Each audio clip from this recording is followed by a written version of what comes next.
Before we begin, please put all your noise-making devices on silent or vibrating mode. Let me help you all identify the Personal Emergency Center, also known as Nature's Call Center. Please do not raise your little finger to inform us. Kindly excuse yourself to visit during the 1-minute silence after every speech. No one will be allowed to enter or exit the battleground while the battle is on. Since we are here under the banner of Toastmasters International, let me read the Toastmasters International vision. We empower individuals to become more effective communicators and leaders. I see something in each one of you. And I know what it is, but I just can't feel it. If you spend 5 minutes cheering the contestants, we will all experience it. So can we do that? Yes. You there? Which club do you represent? Ahmedabad. You? And whom are you rooting today? Everyone. And how many of your members from your club? 10. Any more clubs? Mahindra. Mahindra. Any more? Tata. Tata. How many members from Tata? 13. Not the membership. Members. Okay. Combined. Okay. Any more? BTM. BTM. How many members from BTM? 30. Again, the membership. I'm not talking about membership. Any more clubs? Recall. How many members from Recall? 20. All of them here? Wow. So can we cheer the contestants, please?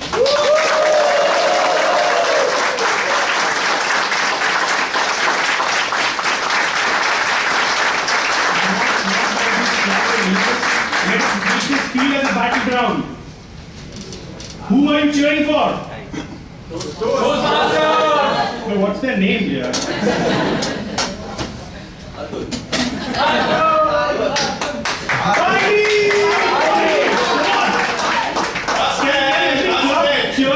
Can every club cheer for their contestants? Together!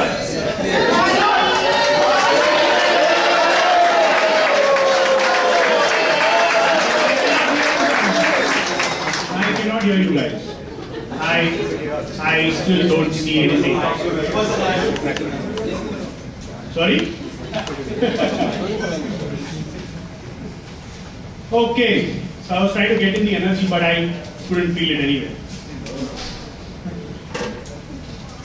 So, a great man once said, a woman's skirt should be short enough for people to evaluate it, but not long enough to humor it. Fellow Toastmasters and guests, we are about to experience some rib-tickling moments in next few minutes. And to take the session forward, may I invite a person who is passionate about public speaking. She loves adventures, but hasn't done any. May I invite the Master of Ceremony, Madam Toastmaster, Jansi Kumar.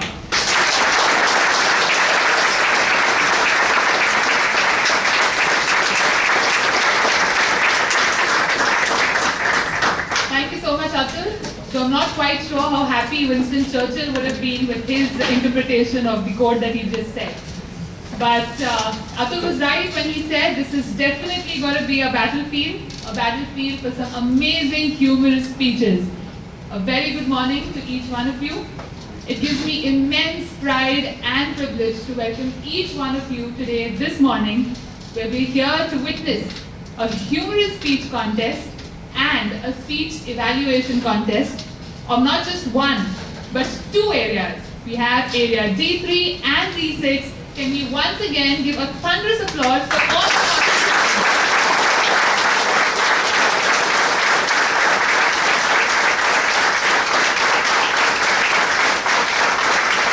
We see the energy throughout the day, all of you all. And of course, another round of applause for all our lovely audience who've waken up so early this Saturday morning to be here with us. So come on, for all the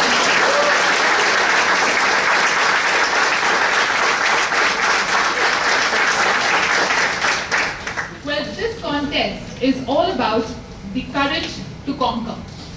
But conquer what?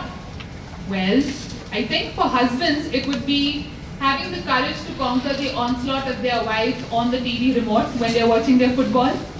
For students, it could also mean conquering the urge, that sudden urge of sleep that comes right before you have an important exam.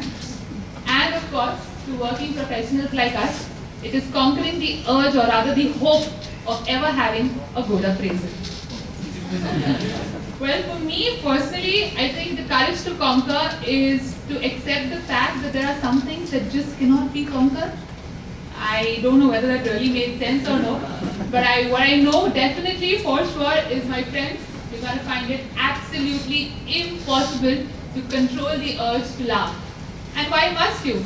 When we have such wonderful speeches and such wonderful evaluations lined up, I'm sure you're going to have you laughing your guts out and wanting more.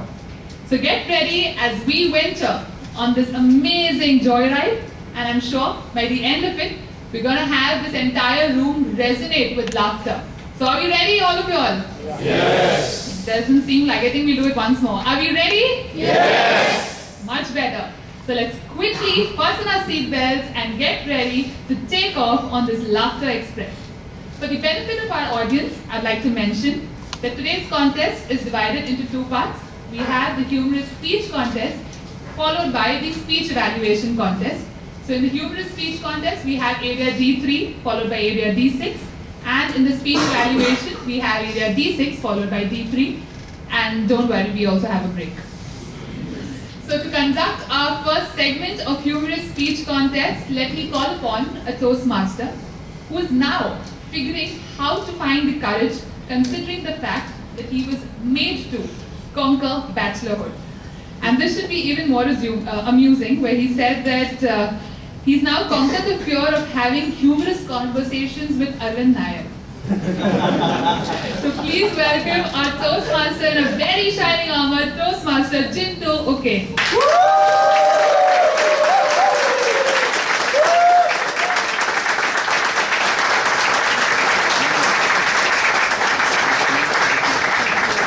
Good morning, Toastmasters. Good morning. I want you to take a good look at every person sitting in this room, including yourself.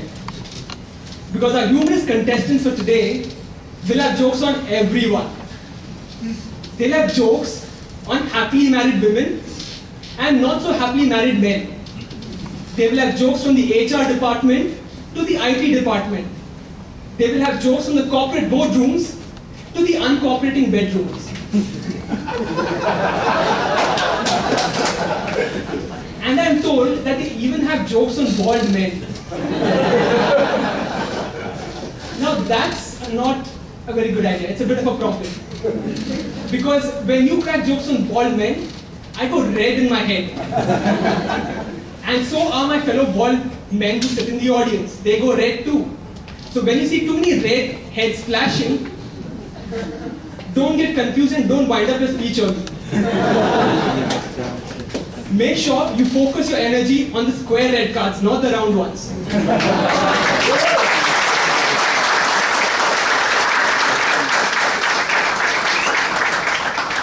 And my lovely audience, just in case you don't fall into any of these categories, don't worry. Our humorous contestants will have jokes on Toastmasters too. Especially if you're a senior Toastmaster.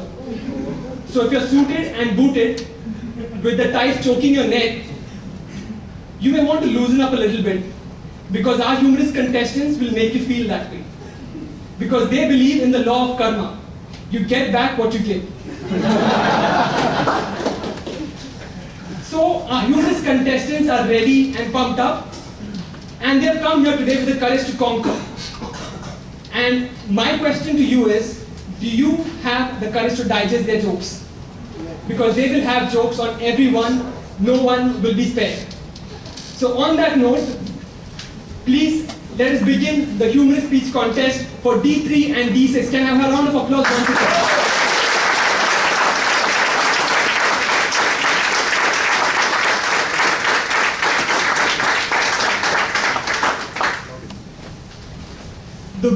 today for the respective areas will represent themselves in the division contest to be held on 12th October 2014. Some ground rules before we begin this contest. Please put all your noise-making devices on silent mode. Please recheck, you have 10 seconds to do that.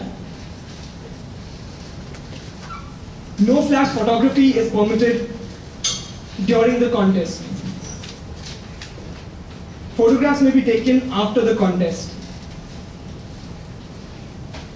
Once the contest has begun, the Sergeant at Arms will secure the doors. Members of the audience are requested not to leave or enter the room during the contest. If you must leave the room, do so before the contest begins. After the contest is over, no one will be permitted to leave the room until all the ballots have been collected. Mr. Chief Judge Arvind Nair, are all the contestants and officials in the room, and have they been briefed? Yes, they have. Are there any questions at this time? I will now explain the sequence of events that will take place during the contest. I will invite the first contestant by announcing the contestant's name, speech title, and again the speech title, followed by the contestant's name. The contestant will have 5 to 7 minutes to deliver his speech.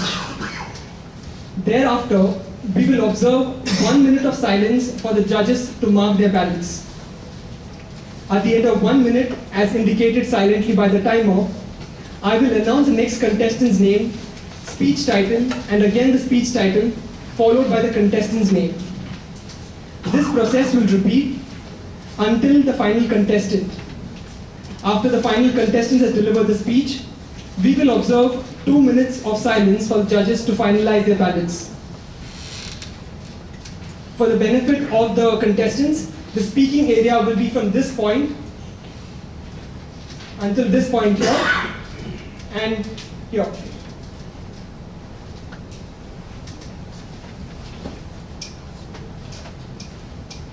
Madam Timer Reba, will you signal when 1 minute and at the end of when 2 minutes have elapsed? Sergeant at Arms Atul, please prepare each successive contestant during the 1 minute of silence. The order of the contest was determined earlier by having the contestants draw for position. The order of the contest for area D3 will be Hasnain Changi, Hasnain-Changi, Hasnain Changi. Contestant number 2, Tushar Wadekar, Tushar Tushar Wadekar. Final contestant, contestant number 3, Hitendra Badang, Hitendra Badang, Hitendra Badang.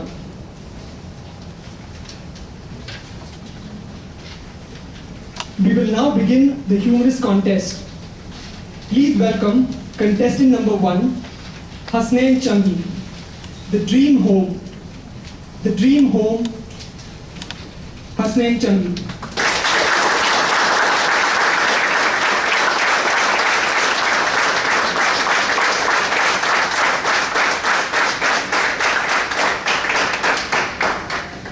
Kharghar railway station, platform number 1.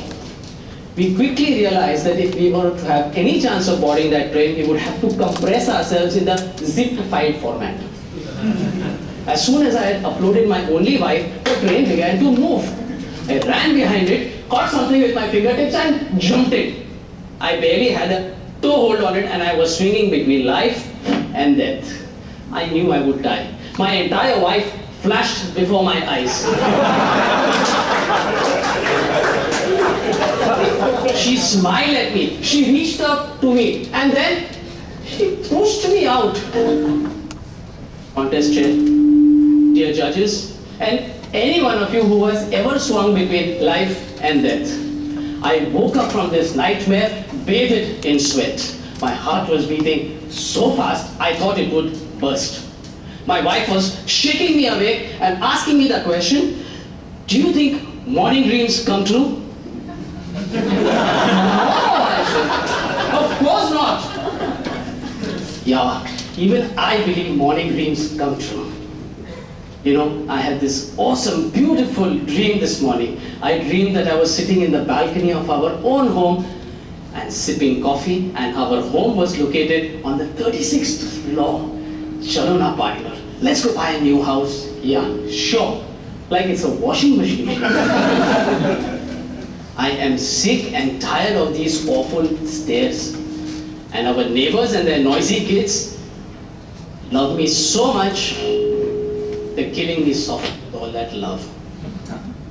But, sweetheart, you know that with our budget, we can afford to buy a home only in the very distant suburbs, somewhere like New Bombay, which is actually a suburb of Kajat.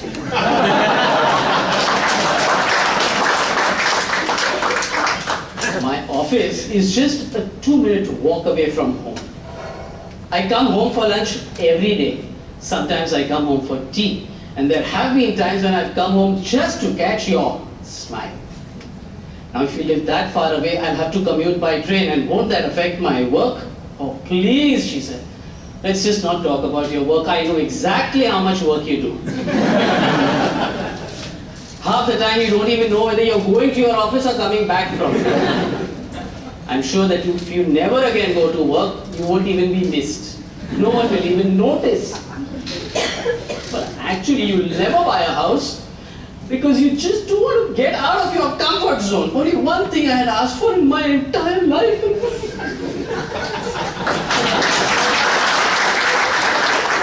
The floodgates burst open.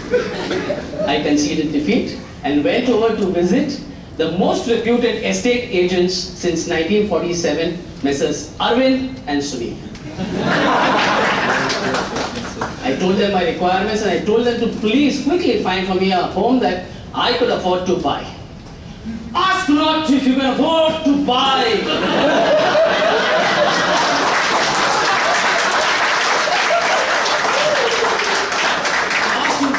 If you can afford not to buy.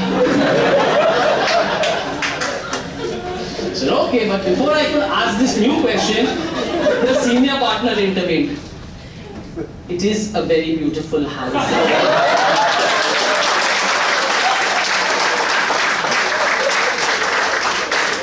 It's constructed grammatically and it's positioned dramatically on the 36th floor of a new building in Kharghar. Kharghar, I said. That is the name of the station in my nightmare. And 36th floor? Do morning dreams come true? After a 2-hour drive in a fast SUV given by the estate agents, we reached the middle of nowhere and found ourselves in a matchbox-sized home, so cramped that every time I turned, I was in another room. Outside, there were a lot of senseless health-related articles like a fully equipped gymnasium, an Olympic-sized swimming pool, and a jogger's track. I mean, what a waste of money. Who uses these things anyway? There were neither nosy neighbors nor noisy kids. My wife was loving it. I hated it. After some time, we were politely escorted back to the railway station. And exactly as in the nightmare, we watched 2 trains go by, compressed ourselves, uploaded wife, ran behind the train, jumped in, and swayed between life and death. My wife reached out to me. I swayed further away. She made one desperate lunge at me and pulled me in. She had actually saved me. All passengers then merged into one amorphous jelly. Like the kind of custard that we order in Irani restaurants. You know, the kind that we order not to actually eat, but just to watch it wriggle. Now, being good at yoga, I settled down into the famous yogic asana known as the corkscrew asana. My wife in the meantime had settled into a fetal position, from where she delivered her deepest feelings for me. You fool. What on earth did you think you were doing running in and jumping up on a train like that? You could have been killed. Forget it. I want to buy a house that is so far away from your office. I can live with a few stairs and I'll live with those nosy neighbors. But how will I live without you, you brainless idiot? I love you too, I said. And I blew her a kiss. Exactly a month later, an ancient uncle was kind enough to pass away, leaving behind his beautiful home in the suburbs of Khar to my wife. It was her own Khar ghar. Morning dreams do come true. Back to you.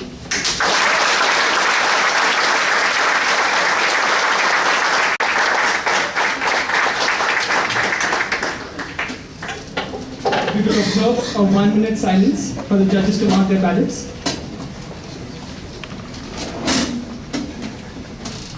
At the hospital. One night at the hospital, Tushar Wadekar.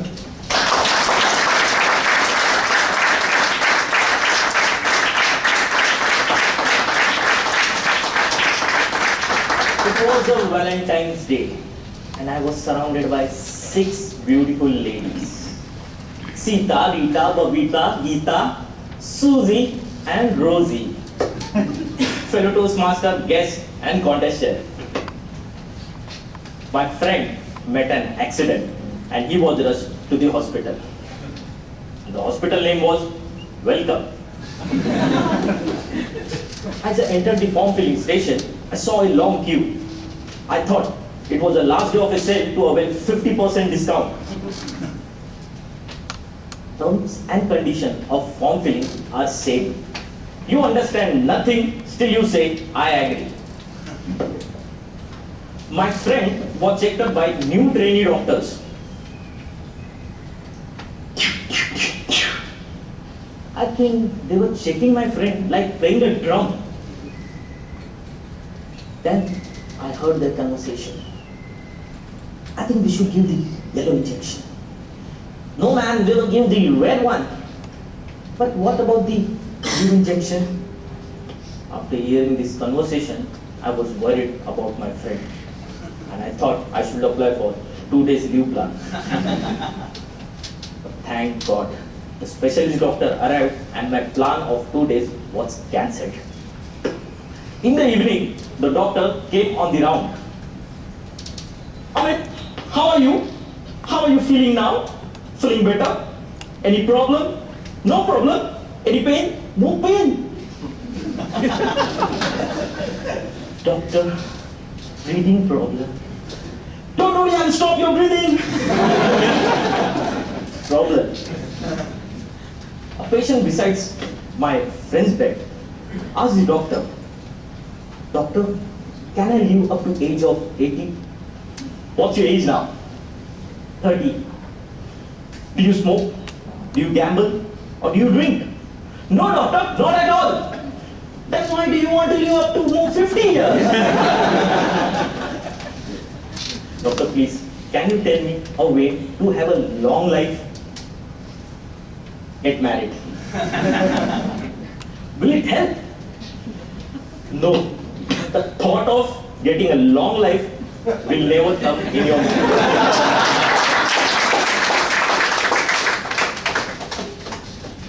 In Bollywood movies, I see these hot nurses in the hospital.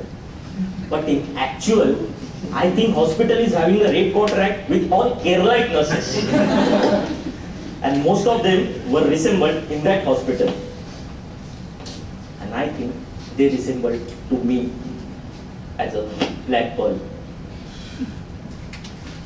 One of the nurses was present in the same ward. A weak man was calling her. Sister, sister. Nurse was reading her favorite novel, The Night Lovers. The patient beside a weak patient called the nurse. Bed number 11 is calling you. Hey, what happened? Why are you screaming? What do you want? Doctor has given you the medicine. Go to sleep now. Tell me first what you want. Hey, JP, don't stare at me like this. I know I'm beautiful. Tell me fast what you want. Sister, she wants a pot.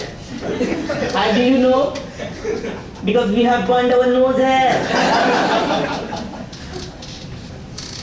On the other side of a corner, a love story was going on between a nurse and the ward boy. Ward boy was carrying a stretcher, looking at her.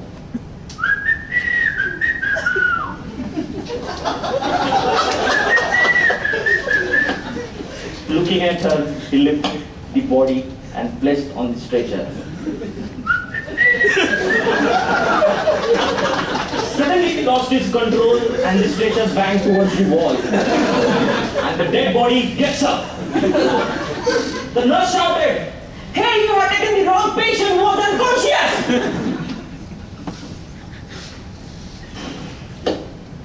And the story goes on. A person was also there besides our bed. The kid-like sister who was going along and the ward boy was following her. Ward boy was not able to impress her, so he was thinking, let's try a new solution. He has given a glance to her. In few minutes, a drama started in the hospital. When my friend's mom entered the hospital, she started crying. Amit! Amit! Amit! Auntie, Amit is over here. Amit! How are you?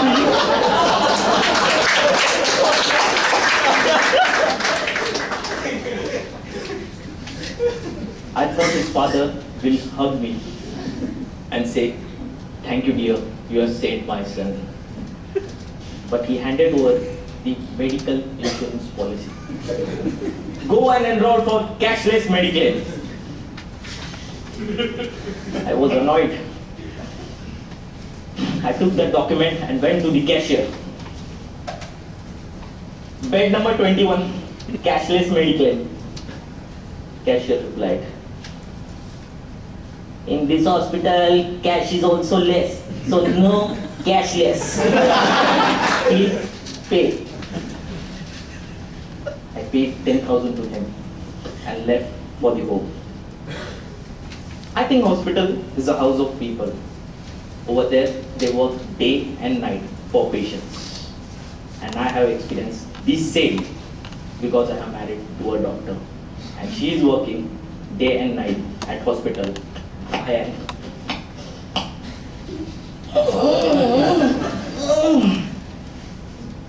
working day and night at home. Over to you, contestant.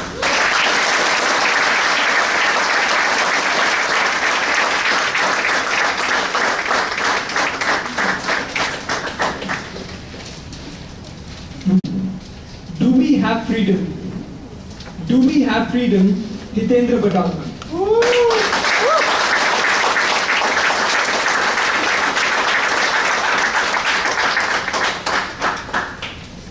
It is said that India got freedom in 1947. But does that mean all Indians too got freedom? Contest chair, fellow Toastmaster, guest, and all the married men over here. Do you think we also got freedom? I think no. We actually lost freedom from our wedding day itself. Freedom of speech. No wonder why we see all the married men in all the Toastmasters meetings. Because they don't have any other place to speak out their heart. Not in the office, not at all at home. So they lose freedom of speech. Freedom of action. We married men are not able to take decision on our own. It happened recently. I met one of my school friends who was luckily still bachelor. He asked me, "Hi Hitendra, how are you?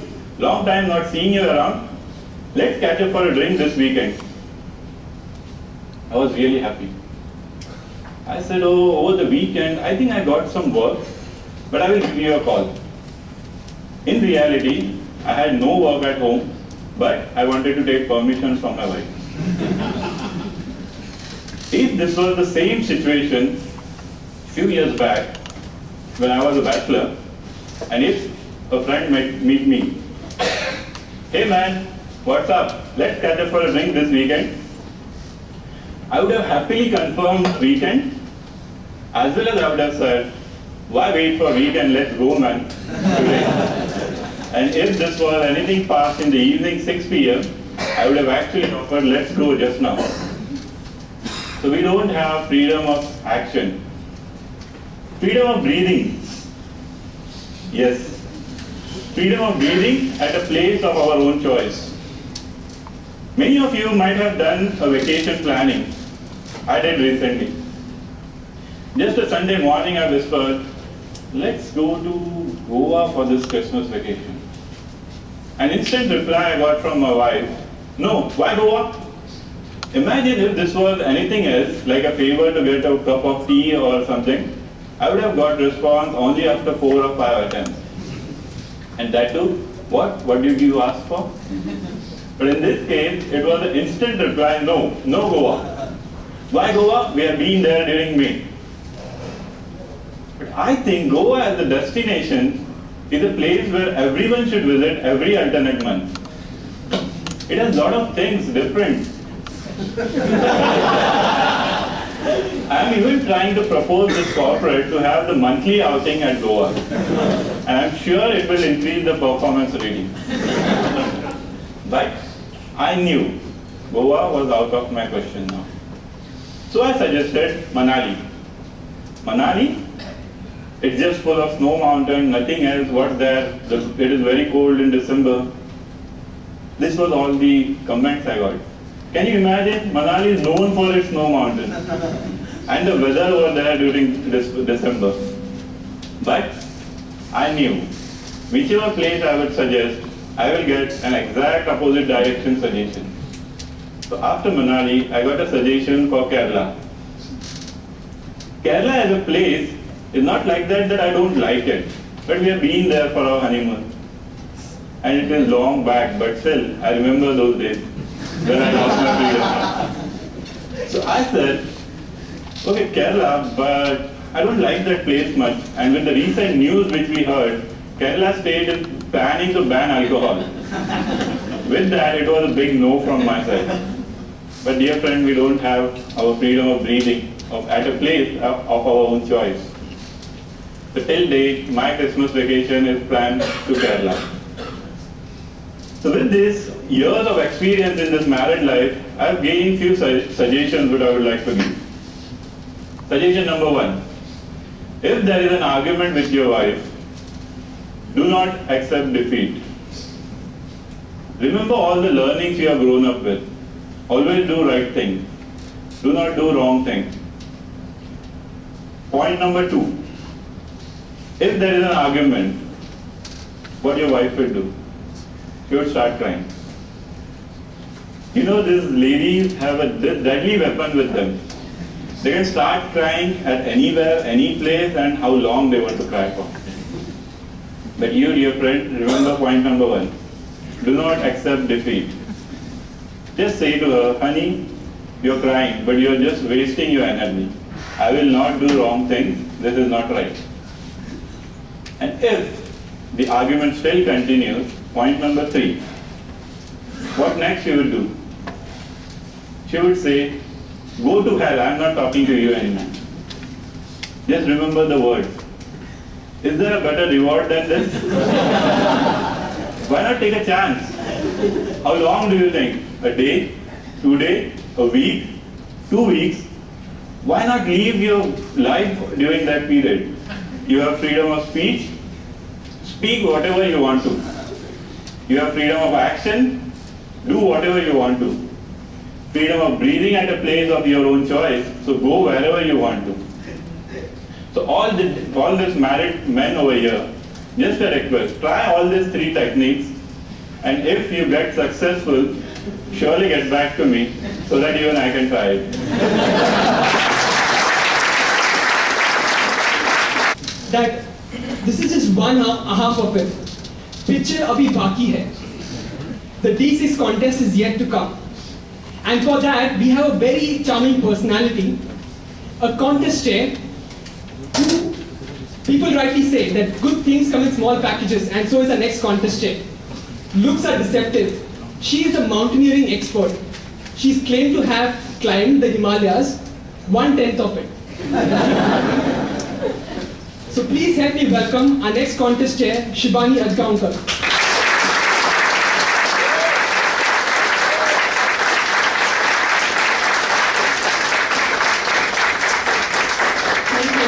Thank you, Jinto. Yes, I am a trekker, a hiker, a mountaineer. And so conquering a mountain is very easy because the aftermath is blisters, tan, bug bites, and cramps. But for me, conquering a humorous speech is a fearful thing. Because aftermath is either laughter or no laughter. So few of my Toastmaster friends suggested few techniques. Like, Shivani, just go on stage and people will start laughing.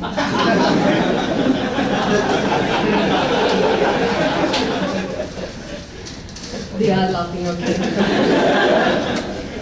Or either, be wild. I know going into the wild, but be wild? Maybe. And the simplest one is, think out of the box. Okay, so I took the simplest of all, thinking out of box, and became the contest chair for humorous speech contest. Thank you, Toastmaster, for helping me conquer my fear. As Toastmaster Jinto has explained all the rules for contest, I will not repeat them again. So now we will begin Area D6 humorous speech contest. The order for contest was determined earlier by having the contestants draw for position. The order for the contest will be contestant number 1, Sujan Roy. S-U-J-A-N Roy. R-O-Y. Sujan Roy. Contestant number 2, Kriti Suman Prajapati. K-R-I-T-I-S-U-M-A-N Prajapati. P-R-A-J-A-P-A-T-I. Contestant number 3, Vikas Shetty. V-I-K-A-S-S-H-E-T-T-Y. V-I-K-A-S-S-H-E-T-T-Y. And contestant number 4, Tarini Arunachalam. T-A-R-I-N-I-A-R-U-N-A-C-H-A-L-A-M. Tarini Arunachalam. We will now begin the humorous speech contest. Please welcome contestant number 1, Sujan Roy, the Big Bong Terry. The Big Bong Terry, Sujan Roy.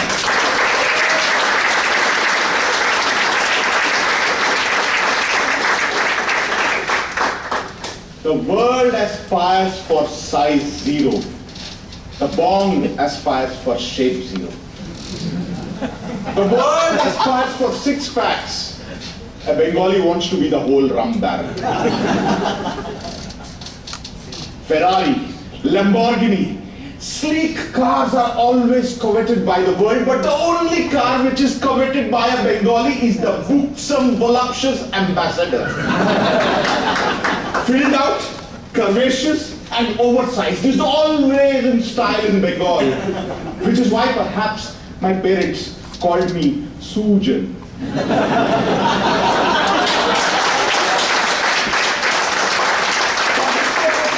And my dear well-fed audience, people think Bengalis love river fish. Actually, we love seafood. Whenever we see food, we start eating. We are light eaters. As soon as it's daylight, we start eating. And we don't stop eating at night either. This morning, my wife said, Sujan, I left 2 jalebis in the kitchen last night. There's only 1 now. said, sorry, it was dark, I missed it. Am I fat? I mean, if the Bengalis in India are all obese and the Bengalis in Bangladesh are dying of hunger, I'm merely average. So I thought, until I was standing in a queue, it was sunny, I looked behind, to my horror, there were 3 skinny people standing in my shadow. I had to do something. So I got myself this breakfast cereal which is full of fiber. It is supposed to make me thin. After a month, nothing. I read the fine print and I found out you are apparently supposed to eat the cardboard box with the cereal to get the full benefit. Nonsense. If I threw away the cereal and just ate the box, I think it would be more helpful. Become a vegetarian, my wife said. Me, a vegetarian? God didn't put bombs on the top of the pyramid of food to become a vegetarian. I mean, I think, until recently I used to think the animal-loving body, PETA, stood for people eating tasty animals.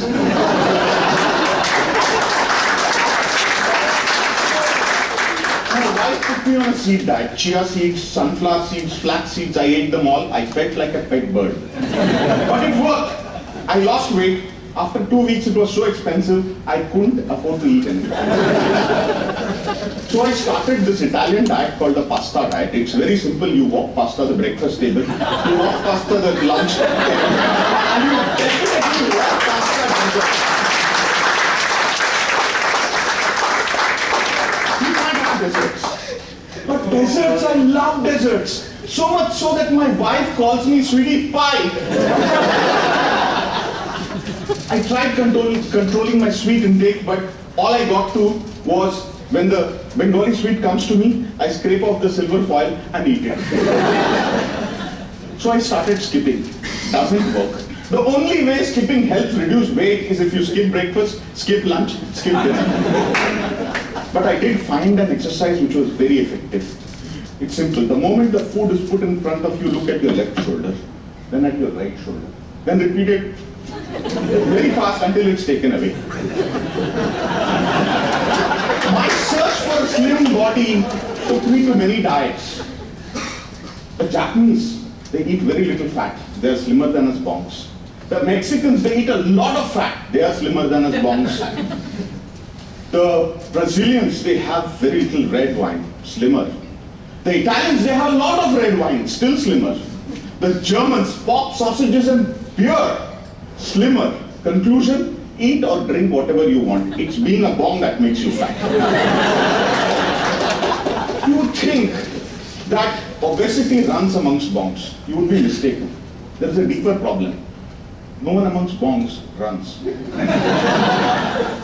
I mean, have you ever thought why a tiger is called a Royal Bengal tiger? They're found all over Asia. I'll let you on to a secret. That's because tigers love eating bongs. We are fat, we are juicy, and above all, we don't run.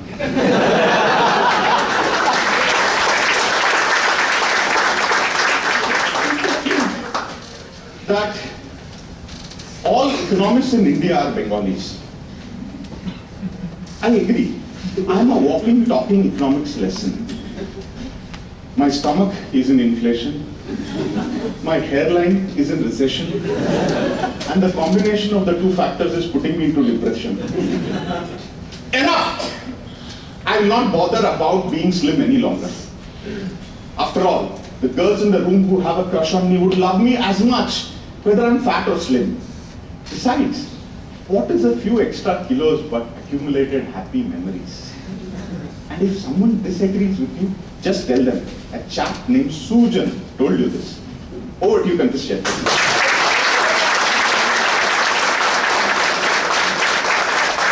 Kriti Suman Prajapati, Yum to Super Yum. Yum to Super Yum, Kriti Suman Prajapati.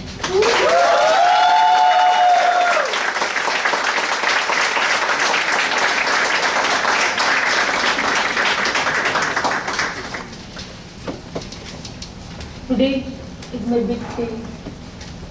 The day I was waiting for so long. Contestant, it's my big day. You please sit down. Don't get me wrong. It's not my wedding day. It's a day of my P10 speech. Kriti, enough of makeup. I am the god of death. Your time has come. And you can call me Yum. What? I cannot die today. Today is my P10. I will complete my CC manual. My club will get an award. We will be President Distinguished Club. You know what? My VP Education Ruchin was after me for so many days to complete my P10. Wait. P10, CC manual, VP Education. Are you by any chance a Toastmaster? Yes, I am a Toastmaster. Now you will not take me, right? Very funny. Now I'll take you straight to hell. Hell? Do you know at Toastmasters, we provide a supportive and positive environment in which members are empowered to develop. Stop! Whatever the Toastmasters provide, I don't care. You don't care? That's very unfair. You should definitely visit our clubs. I don't do time pass. I have a 24/7 job. Unlike you Toastmasters, who gather every weekend and do time pass. Time pass? There is no word as time pass. It's called killing time. You definitely need to join a Toastmaster club. A grammarian will help you overcome not so good usage of English. Enough of Toastmaster. Tell me your last wish and we shall go. Last wish? What about my first wish? You Toastmasters demand so much? Kriti, your time has come. Tell me your last wish. If you insist, my last wish, I want to be a DTM. DTM? What's that? Yum, like you are the god of death. DTM is god of public speaking. How much time you want for that? It depends. We have 2 tracks. Fast track, slow track. Every club has members like Shruti Pandit. 25 speeches, 9 months. And members like Sanjeev Banerjee. 9 speeches, 25 months. I might take 5 to 6 years. 5 to 6 years? You should complete it fast. You are an engineer. No! Don't call me an engineer.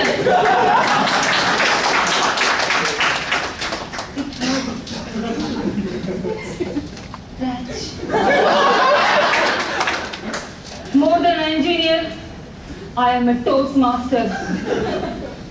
Once a Toastmaster, always a Toastmaster. Yum, can we negotiate? Negotiate?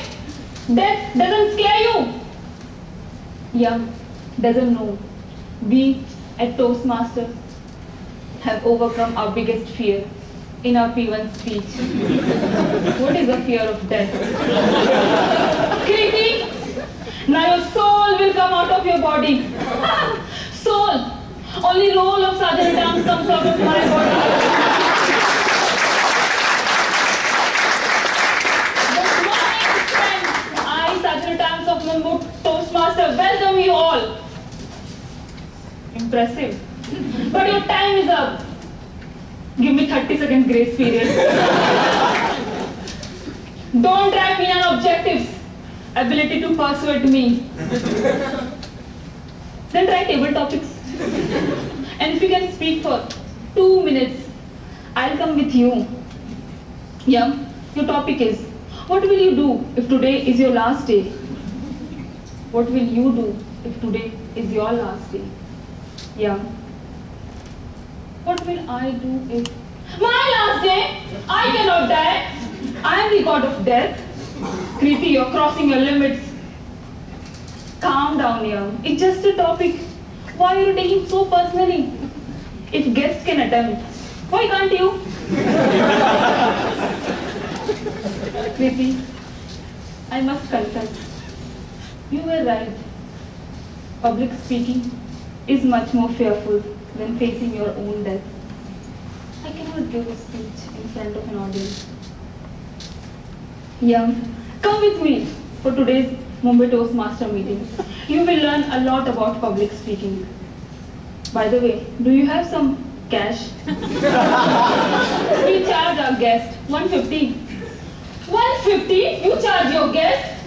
Is this how Mumbai Toastmaster treats its guests? This 150 includes a slot for table topic, 2 samosas, a cup of tea, and your video recording, complimented by Sanjeev Banerjee. Wow, that's good, but who will help me in public speaking? We have Vikram Kallu. He is a star maker. In every meeting, he elevates one speaker from star to superstar. And in your case, he will transform you from young to super young. Kriti, but do you really think I can be super young? Young! I see something in you. But I don't know what it is. Understand? We can give a huge round of applause for our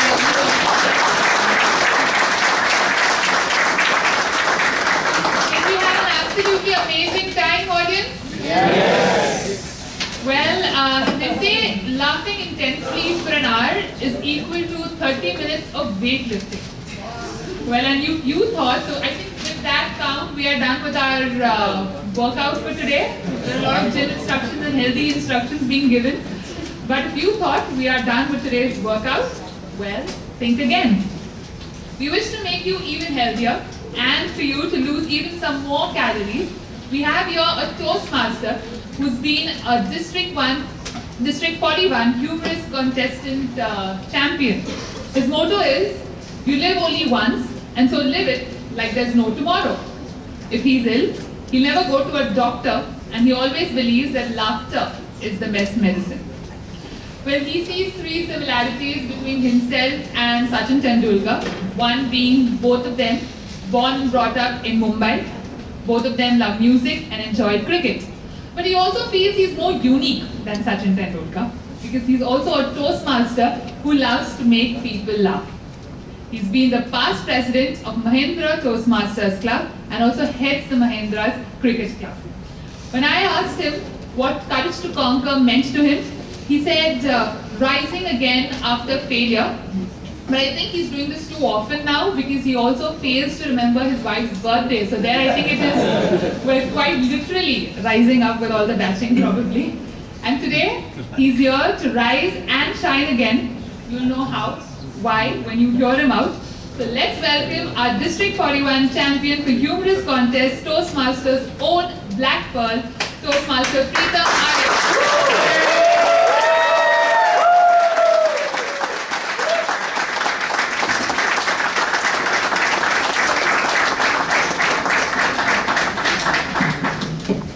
Am I audible?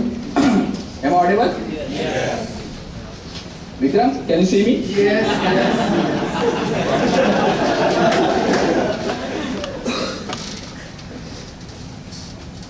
Black Pearl, the reason I stand before you. For those of you who are unaware of the Black Pearl, I would like to tell you, it was a self-deprecating humorous speech where I spoke about my gorgeous color. As a child, I was very fair, but I used to play a lot in the sun. And the resulting product is before you. Would you believe that by the time I finished my college, I had 8 charming girlfriends. And that was not one-sided. 2 of them have gone on to become famous actresses in Marathi film. Don't ask me their name, I will not reveal. And one became the actress in my life, my pretty wife, Nina. Things were progressing well, but still something was amiss. And that was a miss. 4 years ago, I met my 9th girlfriend and I commenced my extramarital affair. Would you like to know her name? Though a miss, her name is Toastmasters. I first saw her on M&M portal. It's not a matrimonial site. It's Mahindra portal. And during our first, I thought, what is this Toastmasters club? I wondered. Will it teach me different types of toast, like French toast or baked beans on toast? Or will it teach me the fine drinking etiquettes? But all doubts were clear when I attended a demo meeting. As an introvert and shy person, I always considered public speaking as one of my biggest fears. I was comfortable talking to people on one-to-one basis, but never on stage. And during our first meeting, I knew this was where I wanted to be, in her company, in her lab. As a professional, it is important to know your basics, but it is also important to be able to communicate them effectively. Fortunately, Mahindra started its own club and I joined Toastmasters in February 2010 as a chartered member. First 9 months were terrible, especially table topics round. I would sit behind a tall fellow and hide myself to avoid speaking in table topics round. That tall fellow was, most of the time, JP.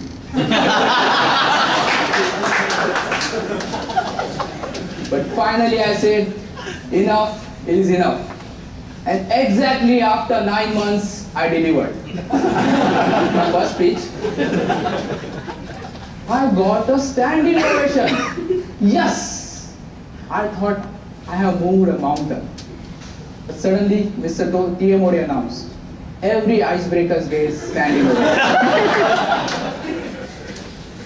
Rudy, my president came up to me and said, I see something in you. And he literally forced me to participate in humorous speech contest. Before that, I didn't even know what humor meant. In 2010, I had participated in my first humorous speech contest. The title was, I Want to Be Grown Up Once Again. I stood second at club level and qualified for the area contest. At area contest, I got a good response. And as the results were being announced, people were chanting my name. Preetam, Preetam. And the winner is Preetam, Preetam. And the winner is Parag Karve. I was disappointed, but just for a small time. Because in that short journey, I have noticed a sea change in me. Like she enveloped me in her arm, and I felt her breath on my ear. She comforted and encouraged me. Next year, 2011, I again participated with better preparation. I reached division level with my topic, I, Tushar and MPEX. Larger stage, larger audience, and I was competing a man who had just turned 30, Vikram Poddar. Vikram won that contest. Although he forgot his speech for almost 20 seconds. The inner voice said, Chief Judge, I will kill you!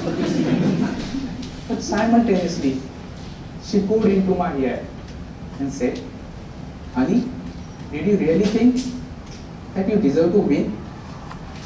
At that contest, Vikram deserved to be the winner. And he proved that when he won the district level. The chief judge, he was right. He not only helps me in my speeches, but he continues to be a mentor to many. Arvind Nair, thank you very much for everything.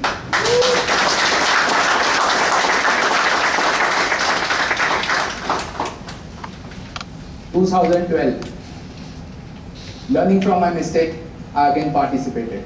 Again I reached division contest with my speech, Idiot Box. Audience were enjoying my speech and they were cracking up to my jokes. But in that elated moments, I had forgotten that those moments added up to one of the important factors in Toastmasters, time management. Suddenly I saw the red card flash by the timer. To avoid disqualification, on time, I finished my speech abruptly. Hoping against hope, I felt going by the audience reaction, at least this year, I will make it to the district finals. But alas, I was at second place. Third year in a row, my dream was shattered. My jaw fell to the ground, my head hit the roof. I was still feeling shocked and sad with what happened. When she held me in her arms and nibbling at my earlobes, whispered, "Honey, let's do it one more time." I was wondering what to do.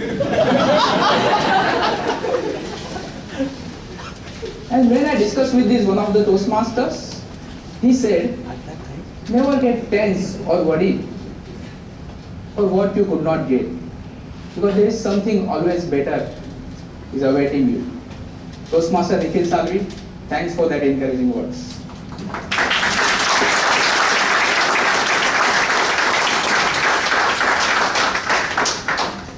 Friends, solutions are always lies within the problem, and I learned from my problems. I learned to work on timing. I learned to face the bigger stage. I learned to make my audience laugh. And having worked on all these learning, last year I again participated in humorous speech contest. As they say, word is round. I saw myself again competing against the past district champion, who had now turned 33. For the Toastmasters, patience and persistence always pays. Finally, I won the division contest and reached the district finals. The final destination was Puri. Due to the more areas in the district, first I have to participate in semi-finals. I cracked that, and she said to me, "Honey, we are almost there. Now don't lose your rhythm."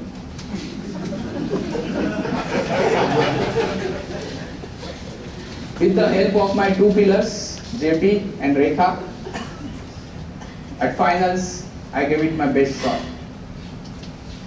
And I can't forget that nail-biting moment when district governor took the mic and announced, "The winner of humorous speech contest 2013 is Pritam Arekar."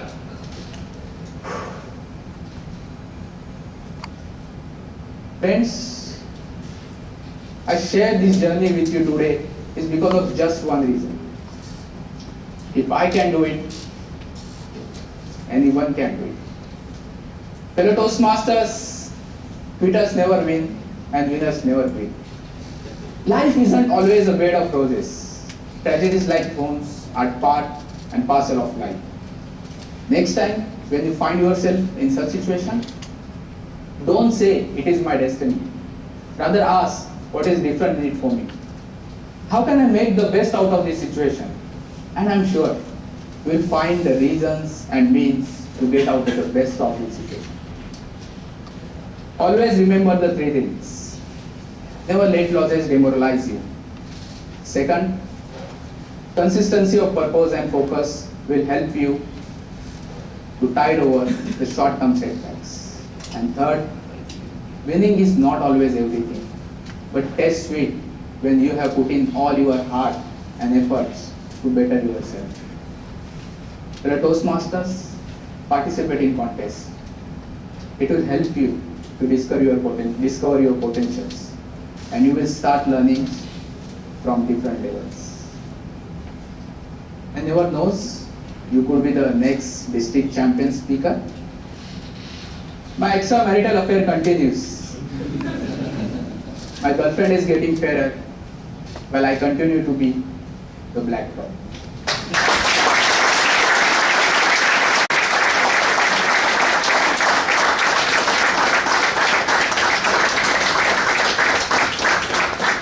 Thank you so much, Toastmaster Preetham. Thank you. I think it was wonderful hearing him, and I'm sure the audience has taken away a lot of valuable inputs. I mean, I for one was truly inspired by what he said today. Maybe I can try next time then again. So I assume all the laughing probably has got you all hungry and a little growling in your tummies, but I for sure am. So what we will do is we'll quickly break for tea and snacks, 10 minutes precisely. So we're at 10:45 now. We'll be back by 10:55. I'm sure you don't want to miss what's in store for you, so please come back after 10 minutes. Good morning.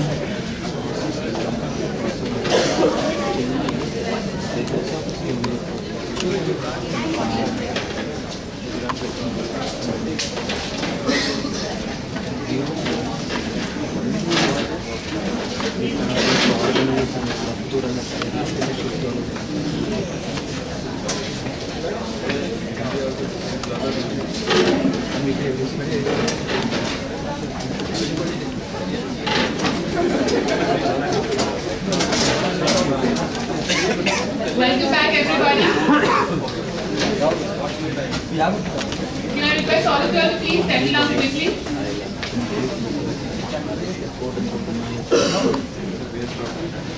Okay, thank you so much. Well, Mark.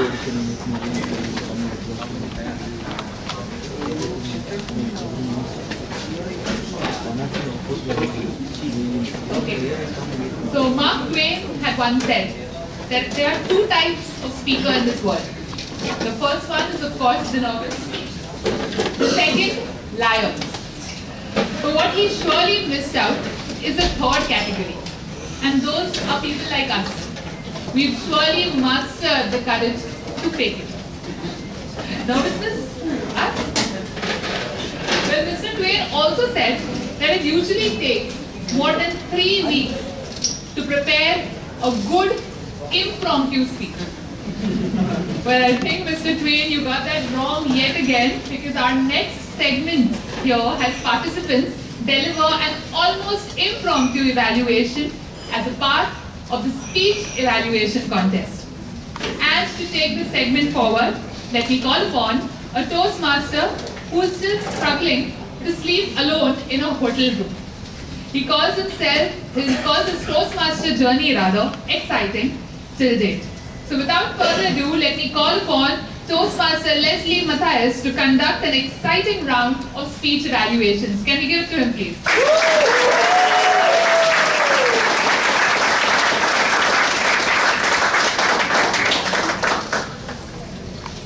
Be proactive, be proactive, be proactive. Delete browsing history, delete browsing history, delete browsing history. True lies, true lies, true lies. What was the last one? Be a gentleman. Nice men finish last. I am sure all the married men here want to be effective husbands. Wasn't that an exciting and enlightening round of humorous speeches that we had today? Right? So from the round of light-hearted speeches, we now move to a segment where we impart and invite the learning from an evaluation contest. Welcome, everybody, to the Area D3 and D6 evaluation contest. The winner today will represent the Area D3 and D6 at the division contest on 12th October. Some ground rules. Before we begin, please put all noise-making devices on silent mode. No flash photography is permitted during this contest. Photographs may be taken after the contest. Once the contest has begun, the Sergeant-at-Arms will secure the doors. Members of the audience are asked not to leave or enter during the contest. If you must leave the room, do so before the contest begins. After the contest is over, no one will be permitted to leave the room until all ballots have been collected. Chief Judge, Mr. Arvind Nair. Are all the contestants and officials in the room, and have they been briefed? Yes. Yes. Thank you. Are there any questions at this time? Can we have the bags, please? Sure. I'll just read out the rules and you'll get the badges right away.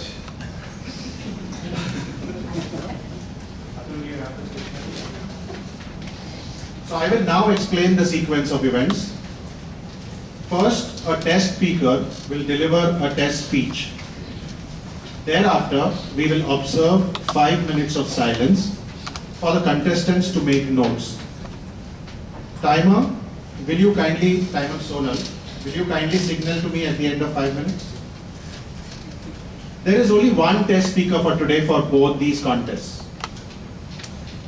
After the end of the D6 contest, we will directly move to the D3 contest.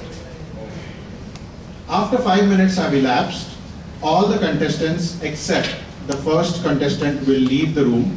The first contestant will be from the area D6. We are starting the evaluation contest with the D6 area and then moving on to area D3. The contestants have to leave the room after submitting their notes and all the communication devices to the Sergeant at Arms Atul More. Thereafter, I will invite the first contestant by announcing the contestant's name and number. The contestant will have 2 to 3 minutes to deliver his or her evaluation of the test speech. We will observe 1 minute of silence for the judges to mark the ballot. During this 1 minute of silence, the Sergeant at Arms will call the next contestant inside. Once inside, the contestant can collect his or her notes and stand silently near the stage in the speaking area. At the end of 1 minute, as indicated silently by the timer, I will announce the next contestant's name and the contestant can then proceed to deliver his evaluation. The process will repeat till the final contestant, and after that we'll have 2 minutes to collect the ballot.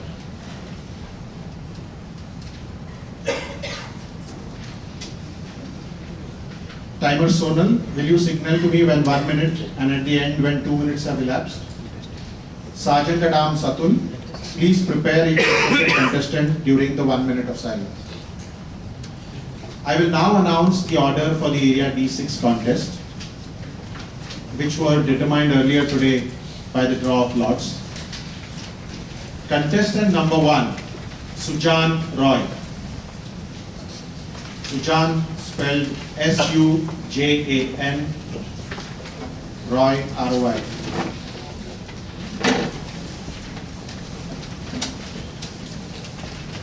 Contestant number 2, Vikram Kalu. V-I-K-R-A-M-K-A-L-L-O. Contestant number 3, Tarani Arunachalam. Tarani spelled T-A-R-A-N-I A-R-U-N-A-C-H-A-L-A-M. Contestant number 4, Arvind Tiwari. A-R-V-I-N-D T-I-W-A-R-I. Sergeant at Arms, can you please confirm that the required stationery has been provided to all the participants? We will now begin the evaluation contest. Our test speaker is an image consultant. And she was just talking to me about what being an image consultant is all about, and it sounds pretty exciting. Please put your hands together for Prachi Prabhu. Say your story through your style.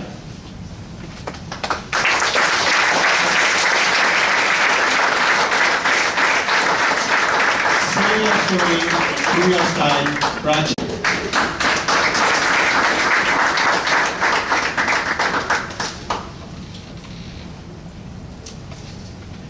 The other day I read that as per Census 2011, India's population is 1.27 billion. No, I'm not going to talk about the population issue here. what I want to say is that when I read about this, I felt so amazed, thinking that not only in India, but all over the world, we are so many of us. And yet we all are so unique. We all have our own individualities. We have our own strengths and weaknesses, expertise and capabilities. We have our own stories. But how many of us do really know what is our style? And how many of us can really say our story through our style? Contest Chair and fellow Toastmasters, a very good morning to all of you. Being in an aviation industry for almost a decade, I have seen many different perceptions of style. For some people, style is their identity, and for some, it is a superficial fake thing. Being an image professional today, one thing I can very confidently say that style is inside out.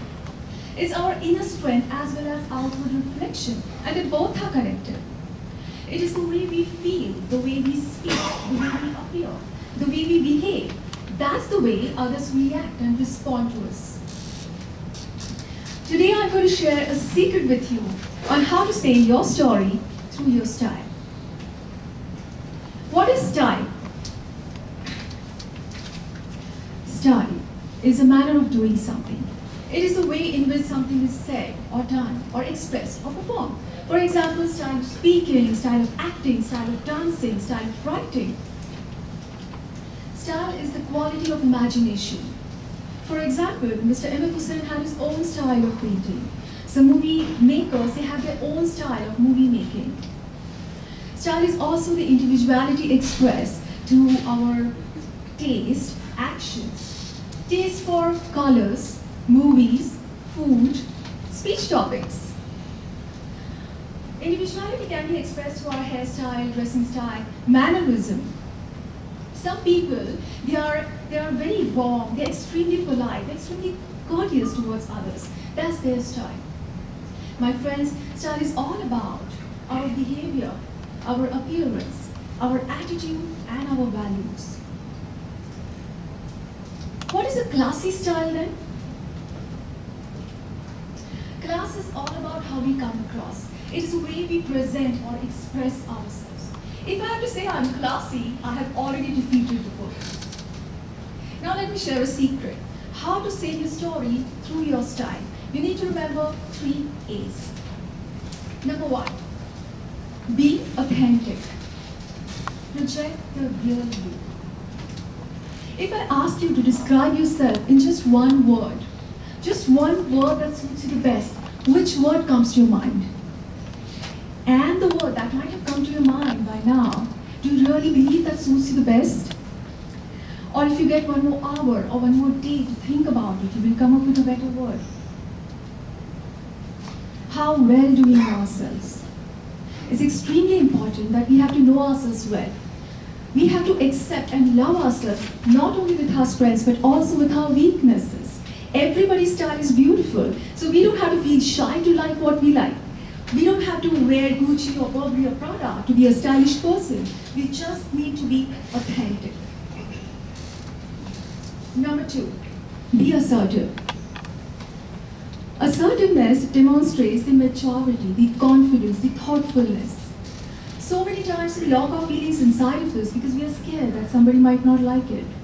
But if we keep living like that, we might not be able to find the real me the entire life. So it's extremely important that we have to be true to ourselves and we have to be assertive when we speak or express. And number 3, be attractive. That is to inspire the likability for yourself in the minds of others. Now some people are very knowledgeable. They are genius. For example, Dr. Abdul Kalam. Some people are very energetic. For example, Shah Rukh Khan. Some people have great sense of humor. For example, Mr. Beans, Jerry Seinfeld, and not to forget our own Toastmasters. They inspire likability for them in the minds of others by carrying such a positive aura around them. It doesn't matter what size are we. What matters is our style. And having said that, even those famous personalities do realize the importance of being well dressed. In last couple of years, competition in every walk of life has increased tremendously.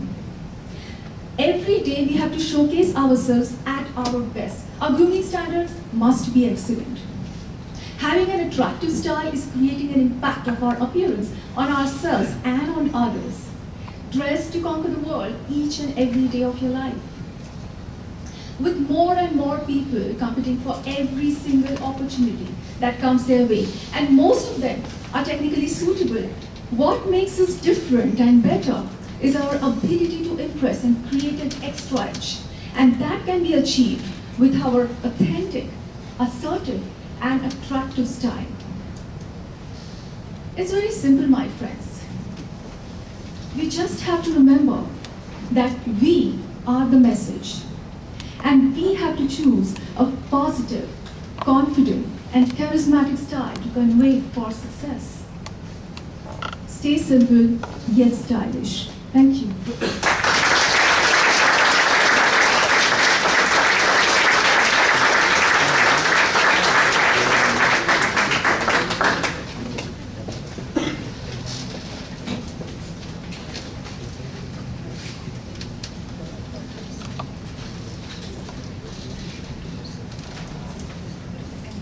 The speaker took 6 minutes, 27 seconds for the speech.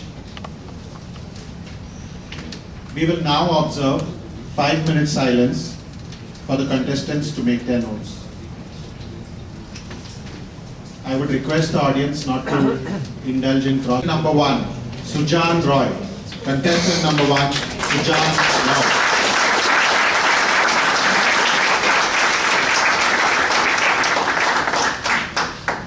And the chairperson, my dear friends, Prachi in particular. Once Prachi came onto the stage, it was like a breath of fresh air.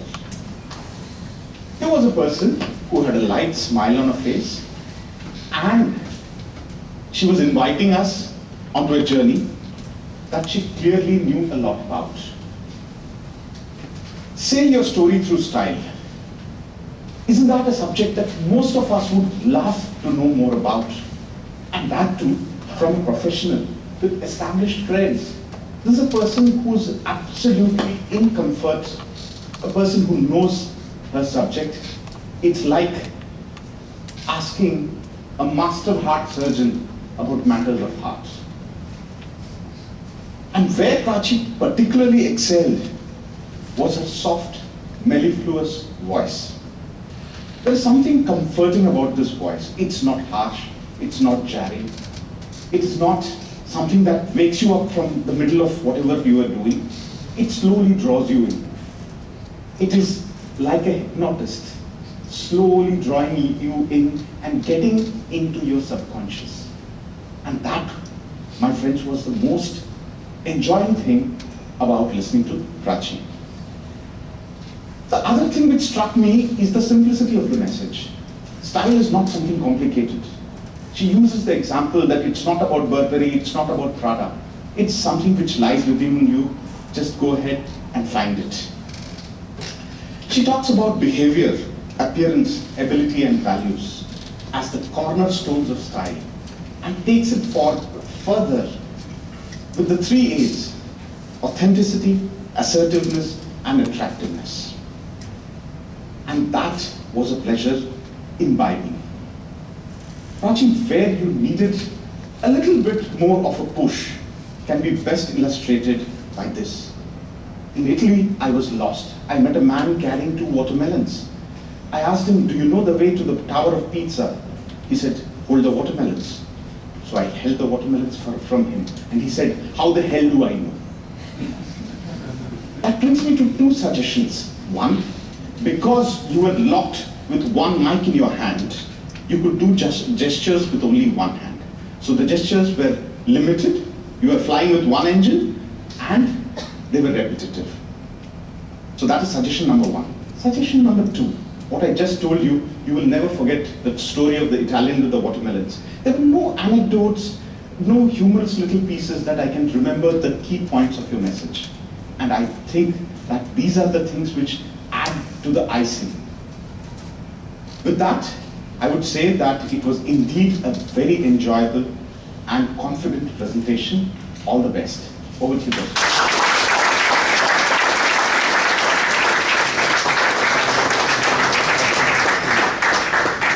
Kalu.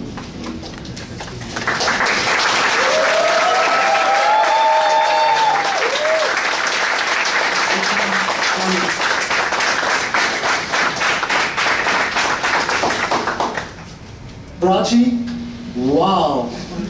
As a speaker, you were cool, confident, and very charming.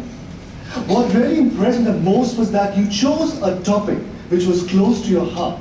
You are an image consultant. So as a subject matter expert, you had the credibility quotient super high in everybody in the audience. Yes, I want to hear from this lady who matters the most on this topic. Now let's analyze your speech into 3 clear focused areas.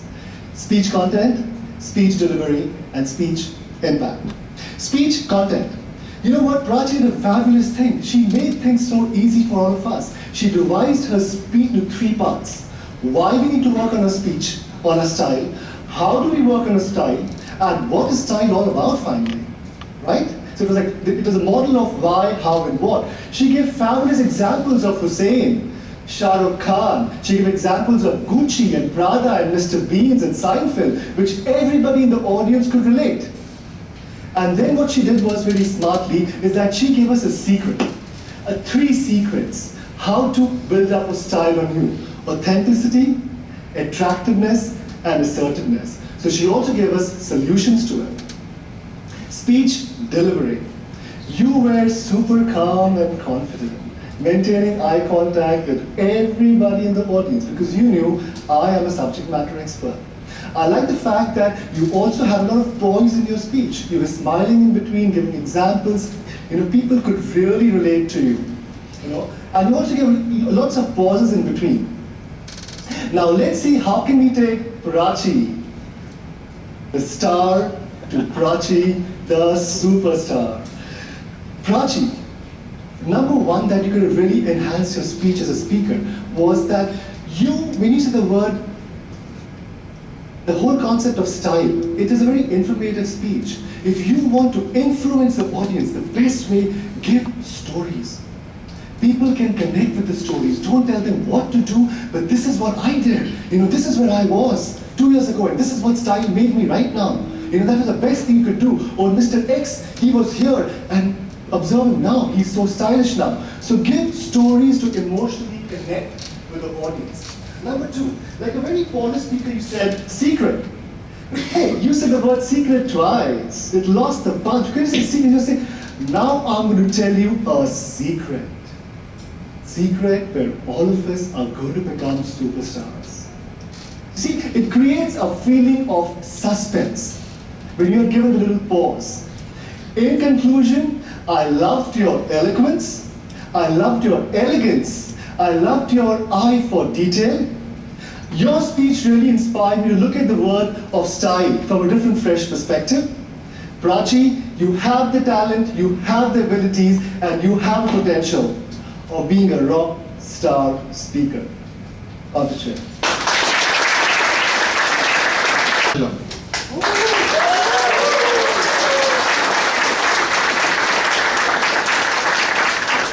Contestant number 3, Tarani Arunachalam.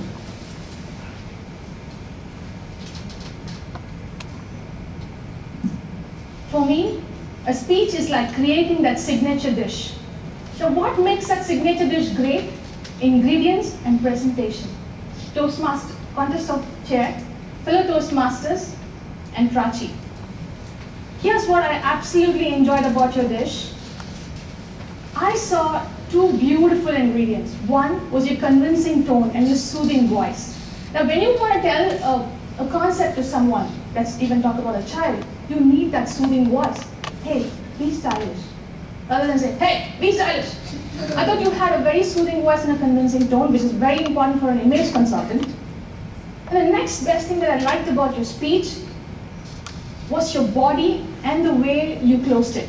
Your body had two main parts. One where you explain what style is all about, and then you had those three different categorization, 3As, which I really liked because it was very easy for me to transition from one concept to the other. And the message, we are the message. Oh my God, that's something I'm never going to forget. I am the message. Very simple. That's the best thing of your speech. And here's how you could bring out the flavors in your dish and elevate the flavors.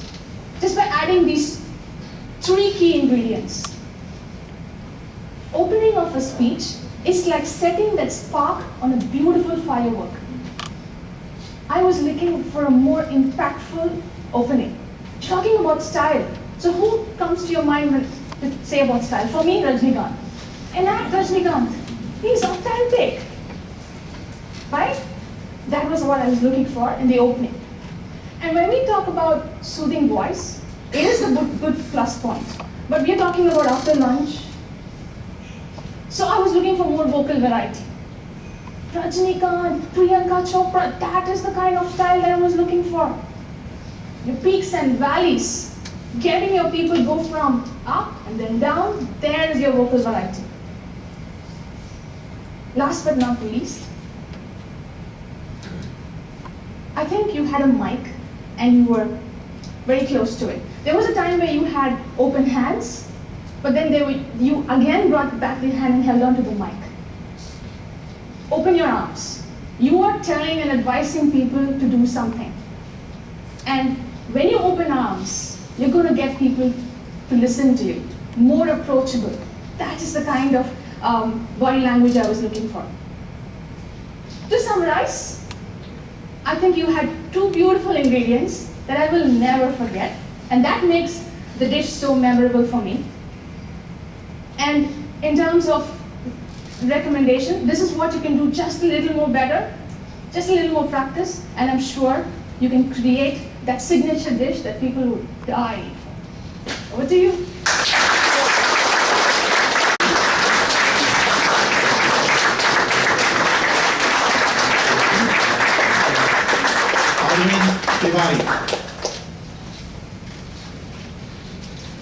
Thank you, Contest Chair, fellow Toastmasters, judges. What a wonderful speech indeed. I was touched by it because it talked about a topic which is very relevant to all of us, style. It started with a very good hook about using our huge numbers, that is population. I was thinking about what is coming next.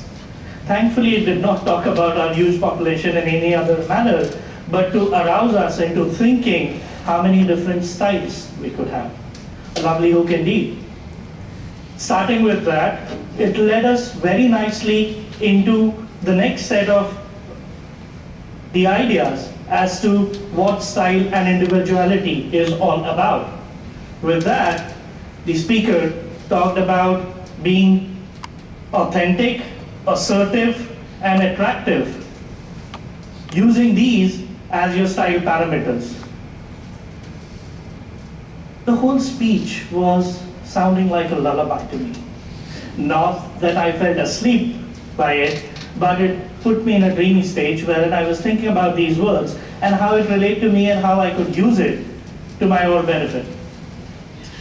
Having said that, I believe it would have been wonderful to add on to your voice, lovely voice, may I say so, by changing your pitch and tone to ensure that that lullaby had much more effect to those punches. That would have put an amplification to the key points, starting with the statistics, the rhetoricals, and ending with those summary points certainly helped us to have a complete view of the speech. You ended with a very simple statement which summarized the whole speech, which was a very strong and simple closing. It talked about staying simple yet stylish. A very good closing indeed. Again, with that, I would like to congratulate you on your wonderful speech and certainly look forward to listening more of those speeches. Changi, contestant number 3.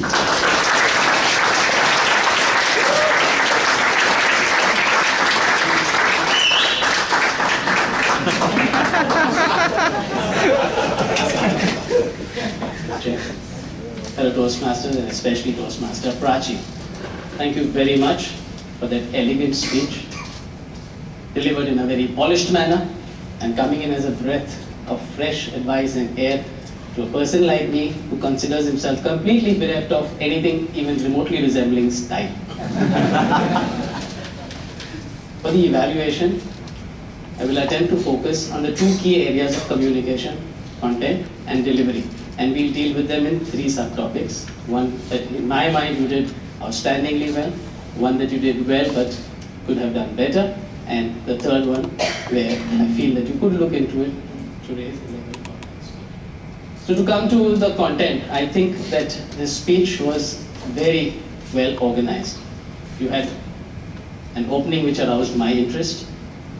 You had a substantial body, so you married style with substance there. And you concluded brilliantly. By using the power of to good effect, you told me and the rest of the audience, I'm sure. In a shortened version, you actually encapsulated your 3 main, your entire speech into 3 main topics with authenticity, assertiveness, and attractiveness. So the message came out very clearly to me. While your organization was, I thought, outstanding, I felt that you could have paid a little more attention to the transitions. There was a well-defined opening and a very well-defined body, but the transition between them I thought could have been a lot better.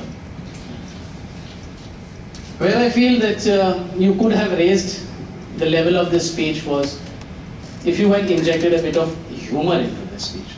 I understand that your specific purpose was to inform the audience. You could have still done it in a manner that would have given you a better connect with the audience. But that maybe is just splitting hairs. So if you could now focus on the delivery part. What I felt you did outstandingly well was you used your body to great effect. One of the key objectives of Project 5 in the CC, Communication Manual, is that you use gestures, eye contact, movement, stance, and facial expressions to convey your message to the audience. I thought you did that exceedingly well. Again, not to split hairs, but to just point out something, I feel that I would have been happier if you had used the lapel mic, which was available, and done away with that handheld mic.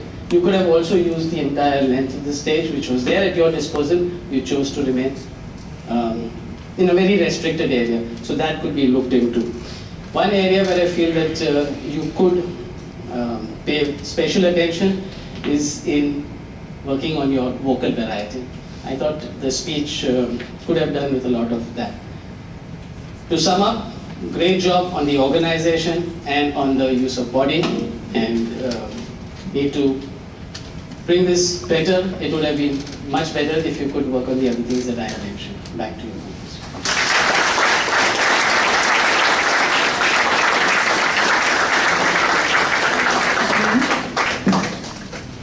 We will observe 2 minutes of silence for the judges to finalize their ballots.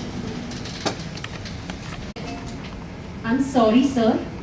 I have been using your wife every day. Each day and night. Practically almost when you were out of the house. I'm feeling very guilty about it. And I want to extend my sincere sympathies to you. And I was shocked. I was wondering from where this message has come. By the time my husband could react, he got another message alert. And as he read that, I could see a sigh of relief on his face. I took the cell back. It was written, "I'm sorry, sir. It was just a spelling mistake. I meant to say your Wi-Fi."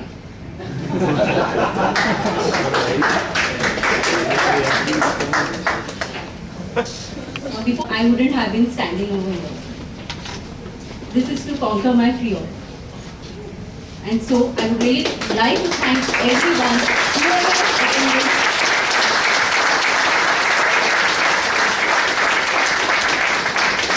I would like to thank everyone, whoever has attended our club and given us the valuable feedback. Thank you, and over to you.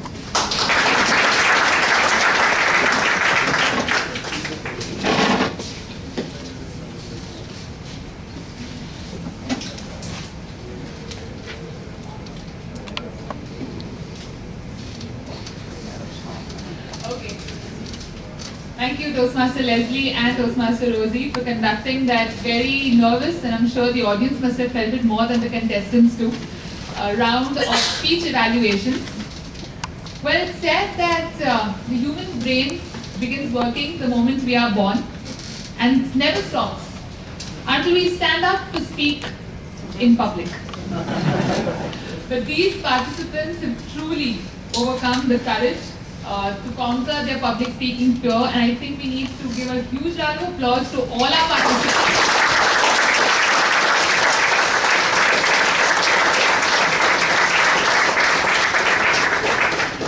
Showing the same amount of courage is someone who will soon complete a decade of being associated with Toastmasters. Not just that, he's been bestowed with the Distinguished Toastmaster, one of the participants had referred to getting that status in 2010, mentored numerous clubs across India, presented education sessions from club to district conferences, awarded Young Achiever Award in 2011 by the Rotary for his achievements in leadership and social space, a Toastmaster and a TEDx speaker, passionate about philosophy, history, table tennis, poetry. And in addition to all of that, he's also entered, and this is of course very, very notable, the top 27 speakers in the world in the recently held World Championship of Public Speaking in Kuala Lumpur. So and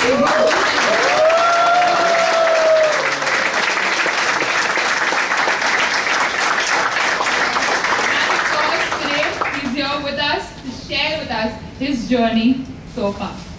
May I please welcome Toastmaster Aditya Mahesh Ranki.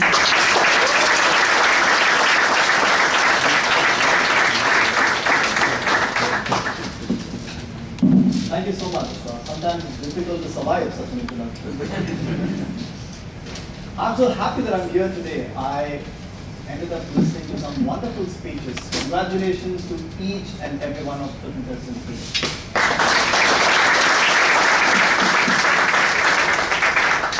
Contestants, you must be very nervous now. The results are yet to be announced, and I think the only person standing between you and the results. But I remember, as I saw all of you here standing and giving your speeches, something that the contest chair of the 2007 World Championship of Public Speaking said just before announcing the results. He looked at the contestants and said, all of you will be winners, but not at the same time. All of you will be winners, but unfortunately in contests, not at the same time. So whatever happens in the results today, go back home and say, hey, I'm going to bounce back, come back, because I will be a winner one day. That's how it works. I'm going to take you to a trip of imagination. Imagine that you all get up with me right now, come down, and let's all go to the Powai Lake, which is just 2 blocks away. We're all standing near the lake, and I ask each one of you, how much water can you take and bring back here? How much water do you think you can take? 2 buckets. How much water do you think you can take? 1 bottle? Water, right? How much water do you think you can take out of the lake? A stomach full. And you, sir? 2 buckets. 2 buckets? What about you, ma'am? What about you, Vikram? 2 buckets. Buckets with you over here. Each one gets 2. This was a question that was posted by a Project One speaker during my first meeting at Toastmasters in 2006. And as some of you know, I was dragged into Toastmasters from my dad because he had heard of it a few decades ago. And he took me without the intention of him joining, but me getting into Toastmasters. And I was there sitting in the Toastmaster meeting, and a Project One speaker asked us this: how much water can you take out of the lake? How much water do you think you can actually take out of the lake?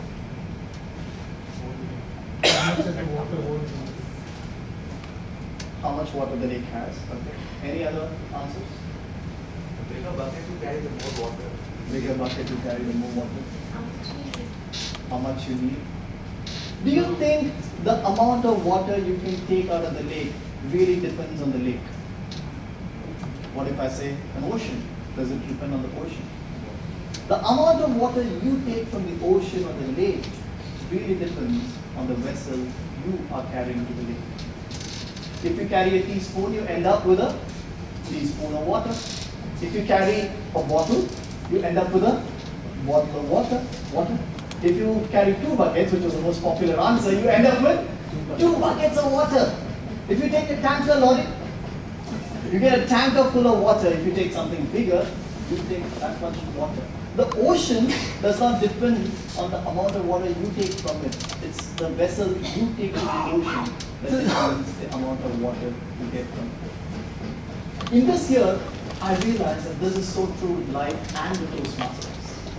Because when I joined Toastmasters, I was expecting Toastmasters, let me sit on a chair, Toastmasters, enlighten me. Because the amount you get out of Toastmasters does not really depend on Toastmasters. It's an ocean right there. The amount you get out of Toastmasters really depends on the vessel that you are ready to invest on and bring it to every Toastmaster meeting. Put the water inside it, take it back, and drink how much ever you can. I was really amazed at this year's international convention in Kuala Lumpur, which got over a few weeks ago. There were the contests, there were the education sessions, there were the other official meetings, there were fun evenings, there were millions of learning opportunities, accredited speaker sessions. And you wouldn't believe it if I told you that there were actually 7 to 8 world champions of public speaking, previous champions, actually who attended the conference. And William was there, and a few other people were there who testified. And what I observed is, during the contests and during the education sessions, I saw Darren LaCroix, 2001 world champion of public speaking. I saw Mark Brown, 1995 world champion of public speaking, actually take down notes. Do you believe it? A previous world champion of public speaker, actually sitting in a contest like what you are sitting right now. And when the contests are going, actually take down notes about, hey, that's a good point. There's something for me to learn. Hey, that was a great joke. There's something for me to learn. Wow, great gestures. Something for me to learn.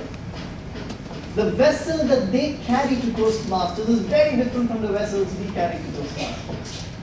And at one point in my Toastmasters journey before this year, I thought that I was carrying the biggest vessel to Toastmasters because I joined Toastmasters at 19, I invested my all to it. At 20, I became the president of one of the best clubs in Chennai, Chennai Toastmasters Club. At 21, I became an area governor. 23, I became a DPM. 24, I became the assistant LGBT. And by 25, I thought, hey, I have learned everything that Toastmasters can offer.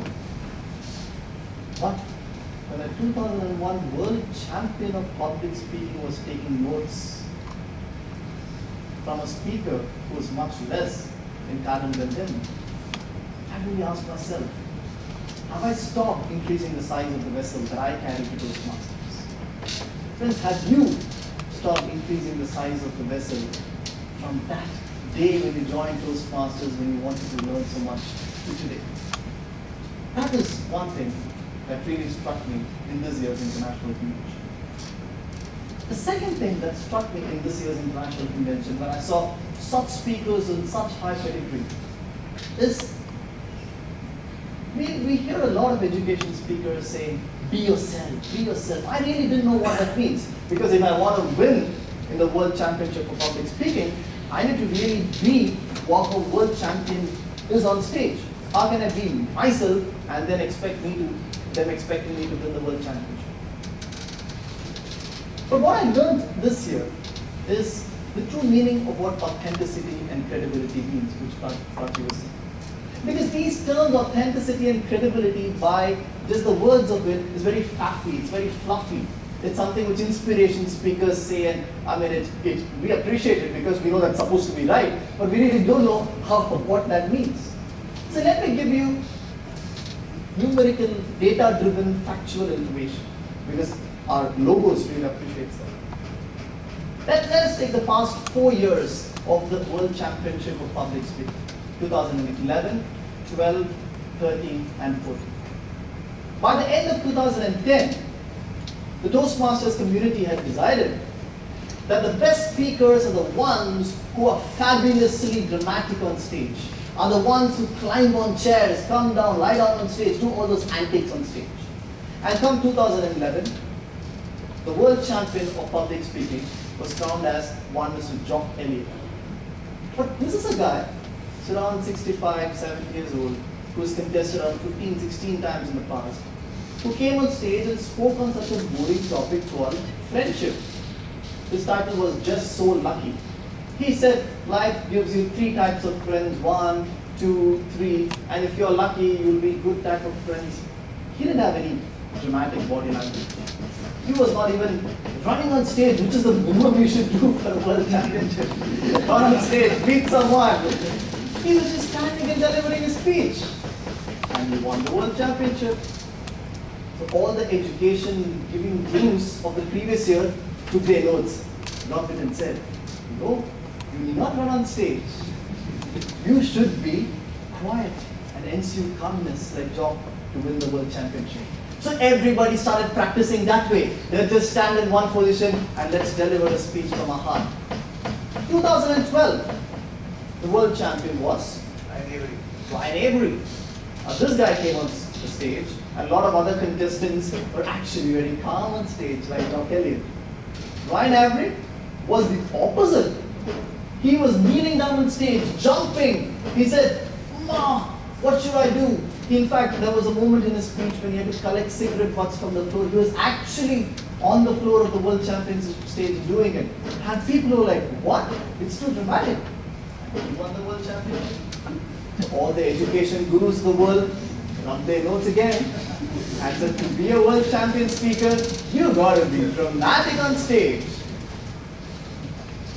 All the while from when the world championship started till 2012, the average number of words in an international speech contest is around 800. 750, 760 to around 800.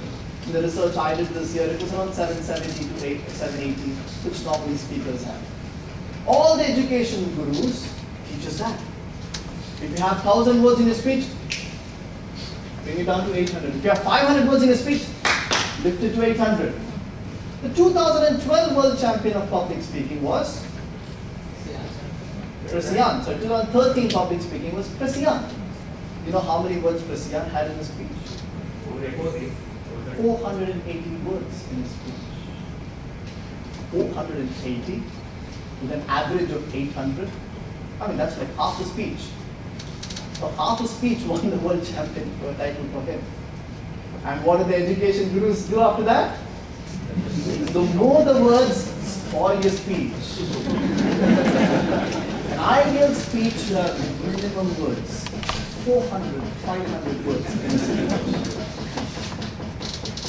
Another thing that the world champions always tell us is that there should be a singular message in your speech that's so sharp that it can burn paper like laser. 2014, the world champion was Dhananjay Hetirachi. And till now, I have spoken to at least 50 people who wanted to ask how my experience was. And I've asked them, did you see Dhananjay's video? They said, yes, I saw the live streaming. I asked them, what is the message? They're like, I see someone, but that's not a message. What is the message of the speech? I don't know what it is. Until now, I started not knowing what was that one laser-sharp message he was trying to convey. But there was some magic in that speech. I see something in you. I don't know what it is. Good, what are you trying to tell me? But there's something that inspired me. So what do the education gurus do? Probably you do not have one laser-sharp message in your speech. What matters is the impact that you create on the audience. So what we learned through these years, just the last 4 years, if you start analyzing the last 20 years, you're going to get more revelation. But what we learn is something very, very simple. As I was just telling one of my friends who was reading an interesting book on TED Talks here, formulas and theories and what the education guru says makes you good enough to be average. Makes you the best to be mediocre. Because you end up going here, oscillating good to bad and settle somewhere where what everybody tells you to do. And the best speech now is to have 800 words, is to be dramatic, and to have a single message. Who said? And who cares? That is where authenticity and credibility really comes in. All these 4 people who won the title did one thing which a lot of us missed to do. They were true to themselves and they were true to what their speech demanded to create an impact. So next time you prepare a speech, next time I prepare a speech, let us remember that formulas and theories and what everybody tells you how you should be on stage is just collected past wisdom. But in speaking and in terms of behavior and inspiration, past doesn't determine the future. So what really determines is to look deep inside yourself and ask yourself, is this really relevant for my message? Is it really relevant to me? And that was another lesson that I learned in this year's World Championship of Public Speaking. I would like to end by saying, friends, sometimes in life we are scratched. And sometimes we scratch. But when you have the polish, when you become the polish, a scratch stays only as long as you allow it to. Thank you.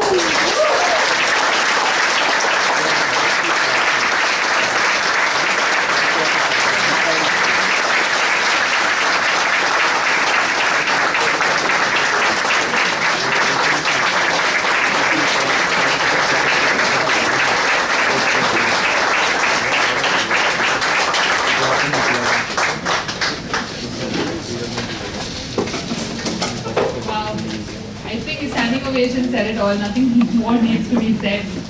Thank you so much, Aditya. Thank you. Well, moving on. First of all, I'd also like to thank both our speakers, Toastmaster Preetam and Toastmaster Aditya, both of them being champions from these very areas, D3 and D6. So, give it up for both of them once again.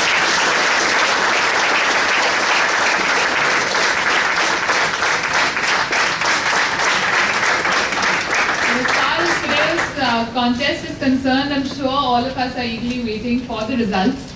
But before which, well, I think it's also good to know our participants a little better, probably know how well they slept last night. So for that, no pun intended, absolutely. So for that, let me call upon our contest chairs. Let me call upon Toastmaster Jinto and Toastmaster Shibani on stage.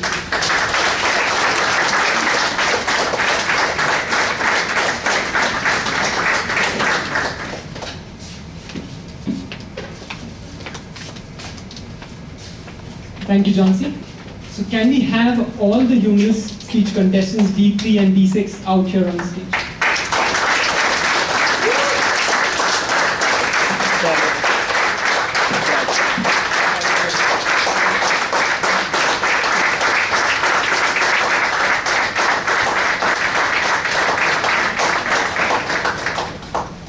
So we'll just start off to get to know our humorous speech contestants a little better. Hasnain, your bio is very interesting. I feel like asking you a lot of questions. The thing is, I am an HR person, so I like to ask a lot of questions. So, Hasnain, a lot of your speech was dominated with content about your wife. Is it the same back home? And you took your wife out at Kharghar in a Kharghar crowded train. Is that your way of getting back at your wife?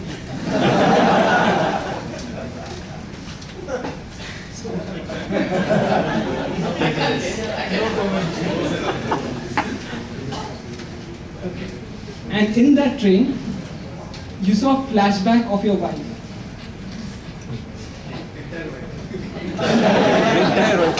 So when you win all the trophies and you take them back home, have you ever witnessed flashback of your trophies going out the window? In fact, when I left home this morning, I was under clear instructions to come back with a trophy or not come back.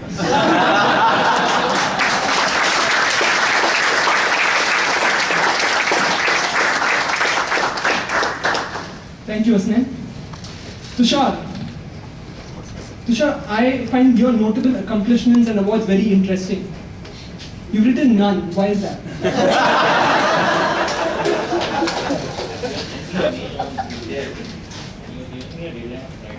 Yes. I was on only week in Thursday. I was preparing for speech on Friday. And I thought, what is the mandatory in the concept? Okay. Right. Also, what inspires Tushar most are motivational videos. So would you like to suggest any motivational video for your co-contestant Hitendra Badang to deal with domestic violence?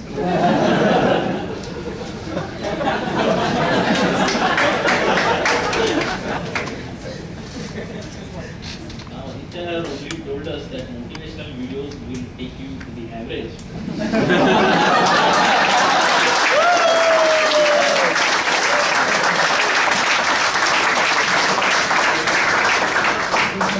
Thank you, Tushar.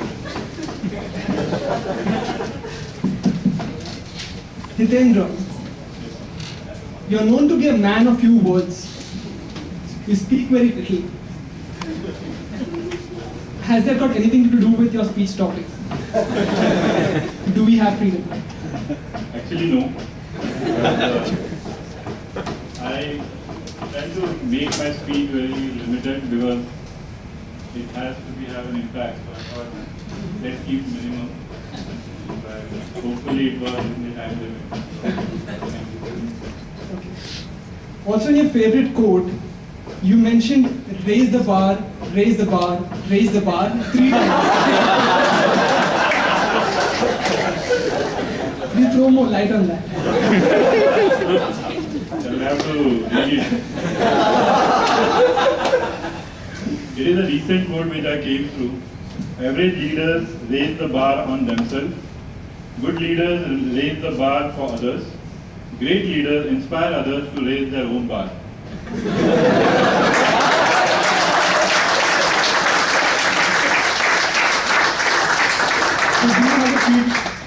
So do you have the freedom to raise your own bar?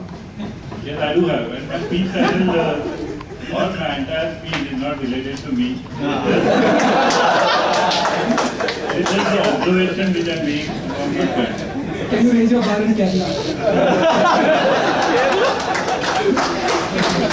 Thank you. I'll just hand over the mic to my co-contest chair, Shivani.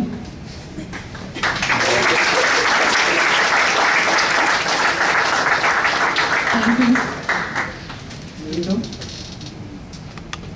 Hi, Sujay.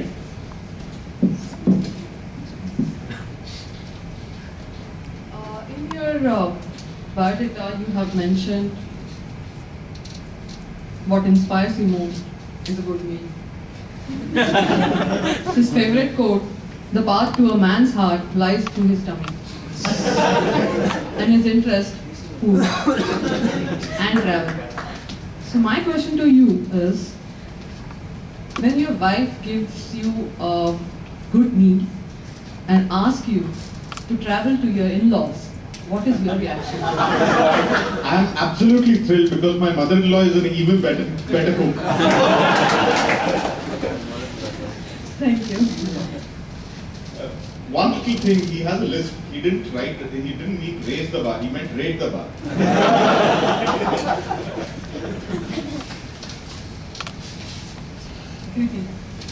I totally agree that Vikram Kallu can change yum to super yum, because in his 2 minute of evaluation session, he created Prachi to super Prachi. So I agree.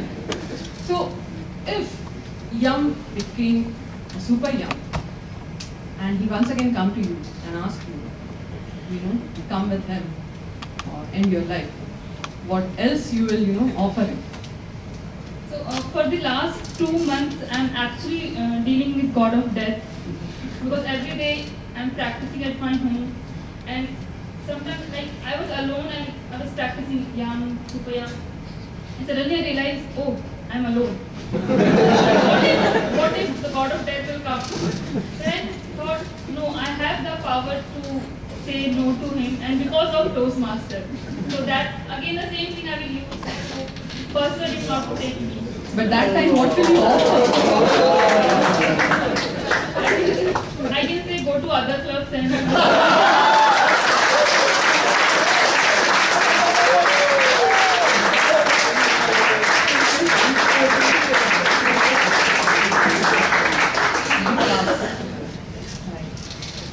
You have mentioned you are a gadget freak. I wanted to understand why you are making you a gadget freak and not gadget lover. So the idea behind saying gadget freak is, whenever I see a new gadget, even if I'm sitting here and there, see something else. So I gadget a lot. Oh my god, what is that? Can you show me that thing? So if you gadget a lot, the person just being enthusiastic and he explain me each and every feature that I want to know without asking him. So that means you, just for the information purpose, you are a gadget freak? Yes. So I freak that person and then gadget. So you freak the other person? Yeah, something like that. Thank you.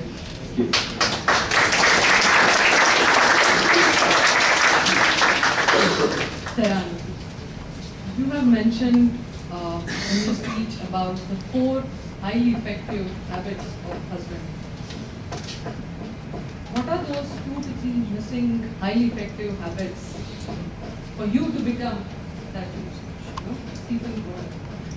What will you suggest those 2 to 3 other habits? Talking about becoming a effective wife or a model person? For a husband. Few more effective habits. Few more for husbands.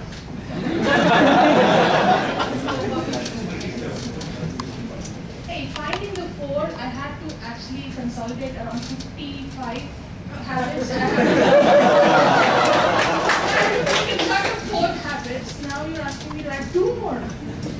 Nice.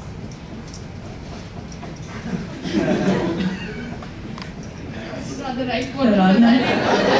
Tarani, Jinto told me that you can speak a lot about those things. Fixing something. Okay, there's another one particular thing I want to talk about. When men want to get a few laughs on stage, they just have to come and open their mouth and say marriage. And wife. So I really want to come back on them really hard. and I've listened to enough of this bullshit thing about in a marriage, it's so boring, and it's just wife, I have to go back home. Oh, right. There was one girl who's left everything there and come back to you catching your tail. Doesn't matter you have a flat or a pot. One most important habit. Doesn't matter how she looks. Everything is over within 6 months of your marriage. The rest of your life, you're just going to live with her as your companion. Just treat her as your companion. Don't say, hey, the Deepika Padukone is more tall and so nice. Yeah, but you liked me 6 months after marriage. Now what happened? Never compare your wives. Because we can never compare you to Amir Khan and Shah Rukh Khan.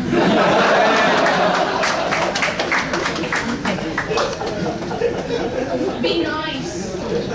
And nice guys always finish last.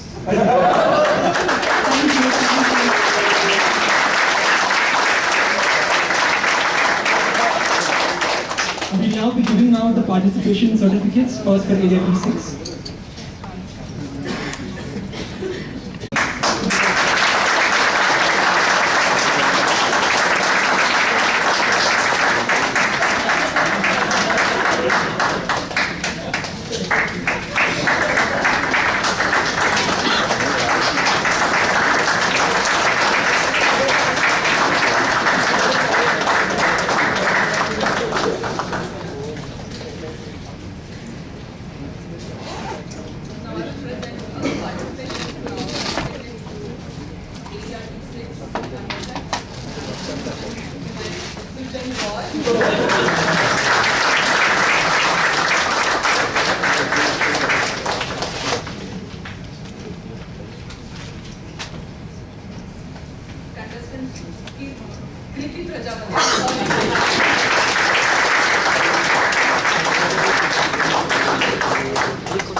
Sorry, Arunachal.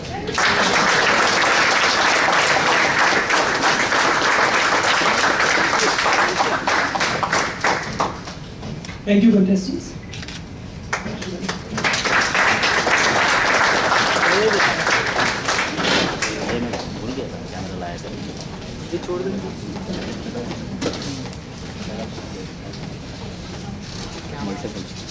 Thank you, contest chairs. And now we'll quickly get to know our speech evaluation contestants. So for that, may I please request the contest chairs to the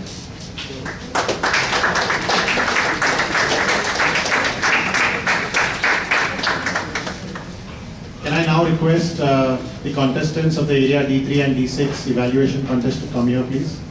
Sorry, one more time for many of you.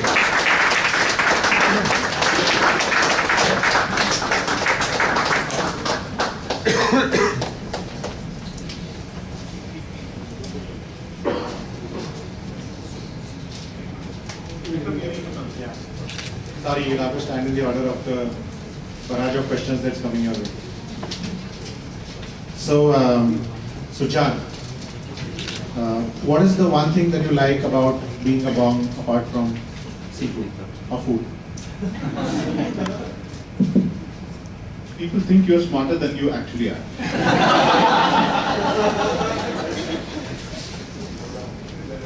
Okay. And, you know, I saw that it happens a lot many times with you that people call you Sujan. You don't get offended, do you? I've stayed in 21 houses in my 42 years of existence. So I've stayed all over India and have my name called Mrs. Susan, you know, Sujoy. I have a credit card which Sujan and Roy have combined to become Sujoy. So I've seen all the permutations and combinations. As long as they're not calling me to blame me on something, you can call me by name. You really are the epitome of it could be worse. Okay, great. Thank you.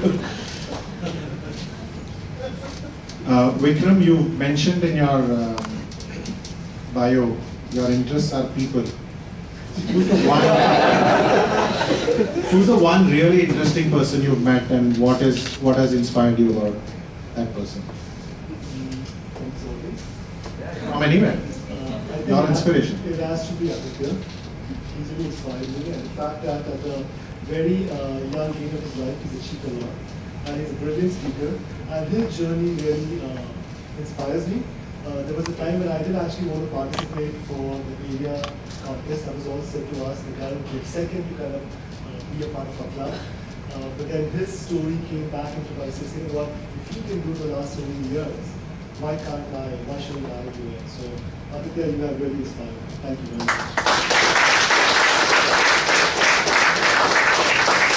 You mentioned here that what inspires you the most is Sunil Agarwal's one-liners. Who doesn't get? What's the one-liner that you remember that really struck you? He is the most witty man I've ever seen in my life. And he has this very, his one-liners are so funny. I wonder where does he get them from? Like this morning I asked him, nice suit, and you know, like you've changed from black to off-white. He's like, oh, that last suit I borrowed it and that guy was refusing.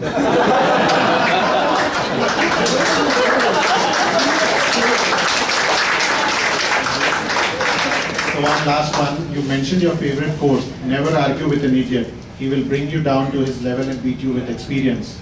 Any encounter like that so far? Right now.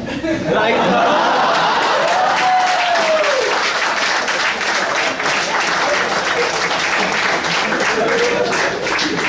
I won't do. Very nice to meet you. Yeah, sure. Tarni. So Tarni, you've written here that your interests are writing and pencil sketching. What do you generally write on?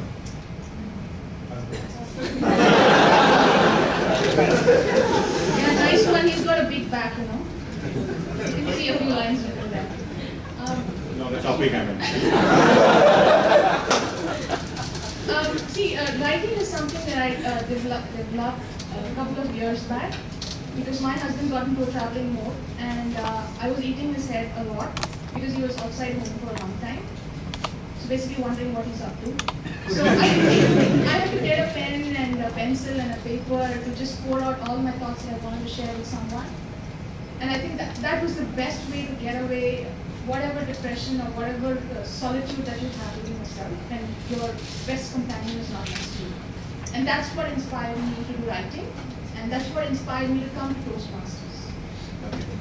Thank you. I'll let you go there because you taught us a lot today, and I'm going to really, imbibe whatever you said. I hope to become an effective husband. More effective, I mean. Thank you. Arvind, you've written here that your 5-year-old son inspires you a lot. Any interesting experiences that you would want to share with us? It's actually an everyday journey. You see him doing a lot of things that you want him to do, but you don't have the guts to do it yourselves. The little persuasions that he keeps on, practicing. So these are these little things that keep on inspiring me on a daily basis. You mentioned here that you work for Here Solutions. That's an interesting company name. Where did this come from? And for me, it looks like as if whatever people ask me, I can say I'm here. I work here. I don't know what people can take out of it, but where did that originate from?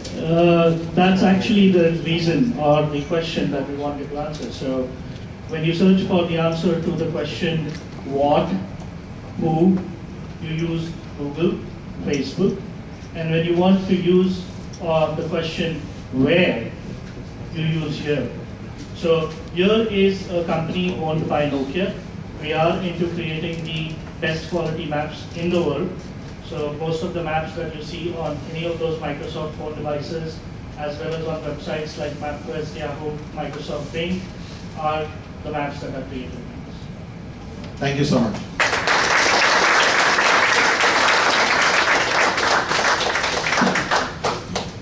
Hi Tushar.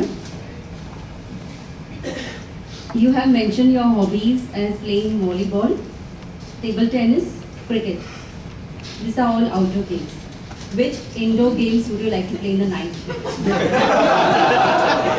I think table tennis is an indoor game. Table tennis is an indoor game. And which ball you prefer the most?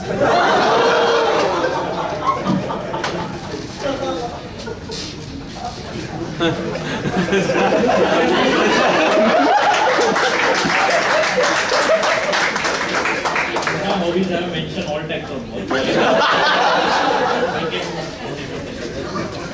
Thank you.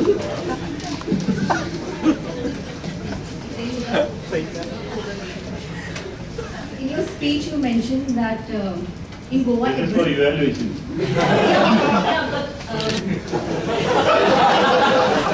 You said that in Goa everything is different. So I being a Goan, I want to know what is different in Goa. There are different beats, and each beat has different. Last 3 years, actually, I'm visiting every alternate 6 months in Goa. But I have enjoyed a lot there. And besides achieving so many awards in Toastmaster, which other award you aspire, and have you received any award from your wife? I do receive awards daily. I don't count them. And as I earlier said, this was not my story, it is just what I saw with my friends. Thank you. That's nice. From the time I have joined the Toastmaster, my children have been saying, Mom, you are the most busiest student in the world. So, and you have mentioned that you have got an award from your children for best dad in the world.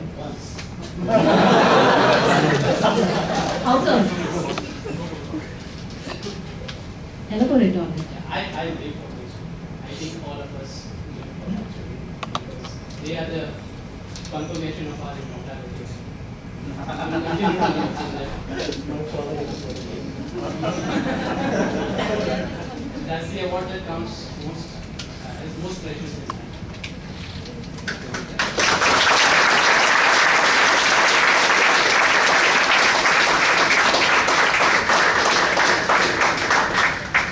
finalize the dream house which is grammatically and dramatically appropriate?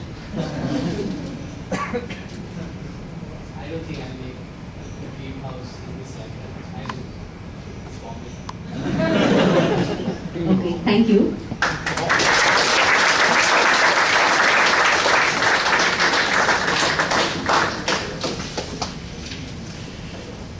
We have the certificates of participation. Sujan Roy.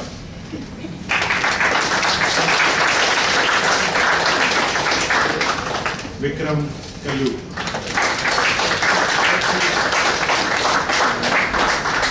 Tarani Arunachal.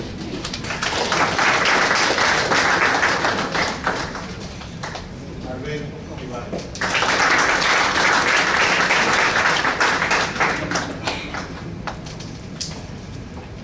Tushar Wali.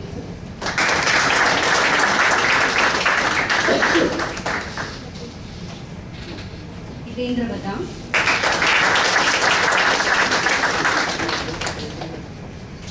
Hasnain Chandri.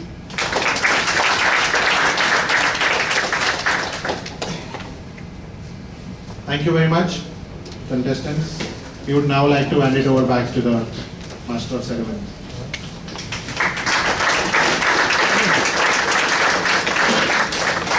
Thank you, Leslie, Rosie, and the participants. Well, next up, we have a Toastmaster who's very passionate, of course, about Toastmasters. He served as the president of the Bombay Toastmasters Club. He's helped the club achieve 10 on 10 DCP goals for the first time since the charter. He was the District 82 newsletter editor, an area governor, division governor, and lieutenant general marketing. He's a member of two clubs, that's the BTM and the Dadar Toastmasters. And when I questioned him on what is he looking to conquer, the courage that he has to conquer, he spoke, I think on behalf of, again, all married men, that speaking confidently before your wife, at least once, was something that he felt. And he has one wish, that is to win the best ribbon at that once. So I wish him luck with that. When I asked him how was Toastmasters' journey, entire journey been for him, and he said it was very life-changing. So without further ado, may I please welcome on stage the Lieutenant Governor, Education and Training, Toastmaster Brilliant.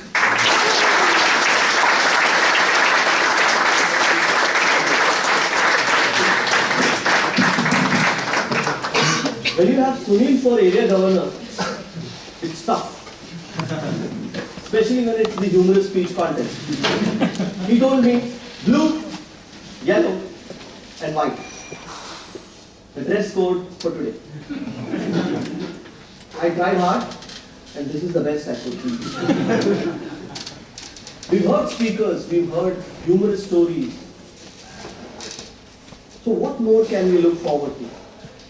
That's when I could connect to Vikram. Where are you? Drinking tea. Drinking tea. So I thought I'll talk about leadership and help you move from a leader to a super leader. Have you heard of the term VUCA? V-U-C-A. You heard of VUCA? The thing about leadership today, VUCA, volatile, uncertain, complex, and ambiguous. That's what we all face, be it our personal life, professional life, or any other life that you may have. Aditya rightly mentioned that writers and motivators keep changing based on what they see here and now, not referring to Arvind's company. Isn't it true? What was right yesterday, hot and happening, is not happening today. And the reason is simple. It's a volatile world. Change is the only constant, people have repeatedly said. And it's very uncertain. Don't you agree? Impossible is nothing. Impossible can take you from here to nowhere. or to everywhere. It all depends on your attitude. We all live in a world which is highly complex. Take your example as a president or any leader in the hierarchy of Toastmasters. You believe you are the only one who can or who has the right to change the way things work. But is that reality? Reality is you have to interact with club presidents. The club presidents have to interact with members. What was right yesterday may not really be true today. And that's what helps you become better. We all live in an ambiguous world, don't you? How many of you are presidents here in this room? Excellent. When you took on the responsibility, you thought, yes, I have the power. Go get it. But could you really do that? Suddenly, you faced ambiguity. From knowing that you're all powerful to realizing that it is not real. You are the face. You work with the team. And every individual in your team is what contributes towards your success as a leader. And that's what brings me to Goya. Heard of Goya? Management students? No management students here? Goya. G-O-Y-A. Get off your A star star. That's the mantra today. It doesn't matter whether you have a team. What matters is result. If you are able to deliver, if your team is not coping up, what do? Goya and roll up your sleeves. And that brings me to the most interesting acronym that I happen to coin. OLX. Nothing to do with the company, they are not paying me. OLX is very simple. For us as Toastmasters, it's very pertinent. Observe. At every meeting, at every forum that we are, we observe people. L for learn. Learn from, Aditya just mentioned that even world champions make notes. You don't need a notepad and a pen. You have the mobiles. Use that as a medium to make notes.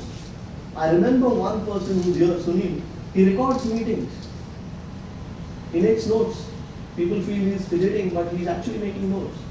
Does it really help? Yes. It's one process of learning. And the most important, what we all forget in the journey is X. Execution. Once you have observed, you've learned, the most important element is to act on it. If you can do it, there's nothing that can stop you.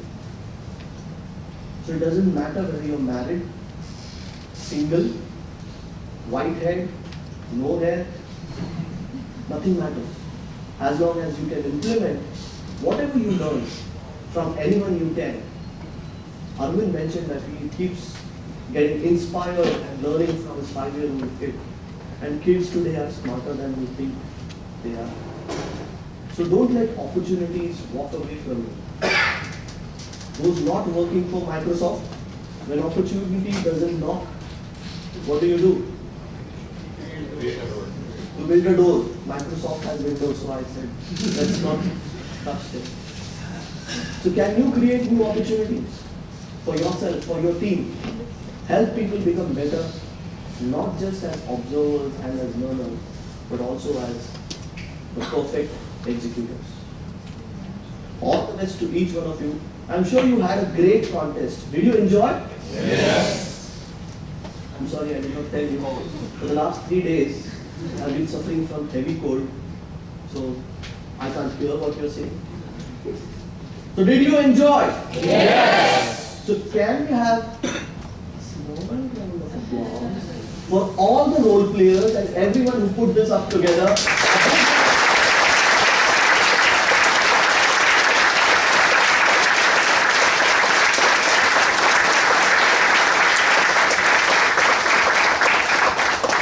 Thank you. And 2 seconds of break. okay? And you can applaud loudly for me as I move out. Very clear from you.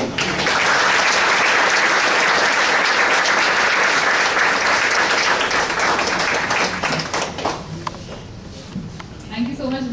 And taking it ahead from where Viren left it, definitely, I think coming up with this entire meeting right from the morning to what you're seeing till now, I think it involved a lot of efforts. It was run into weeks by a number of people who've been working front end, back end, and all round.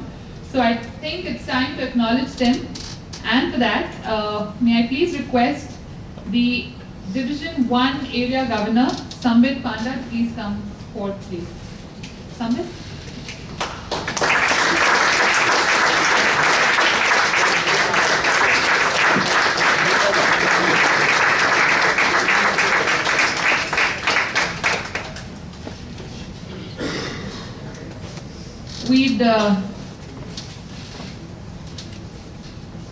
We'd like to present a certificate to our test speaker, Toastmaster Prachi Prabhu.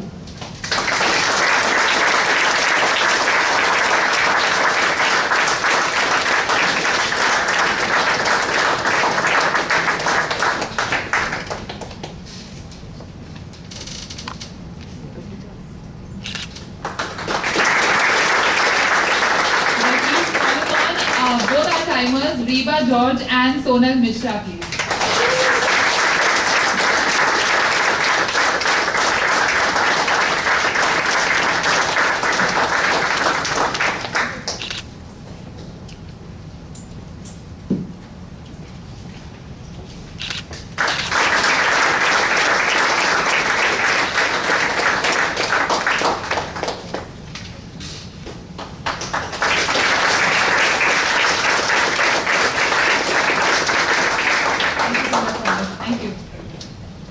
To give away our next set of awards, may I please invite on stage Area D4 Governor, Ron Vilmoria.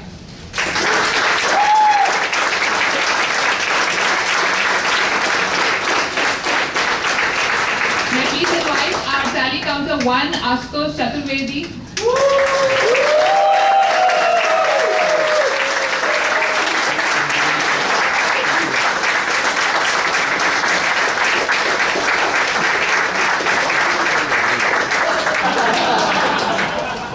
Tally counter 2, Gunashila and Mani.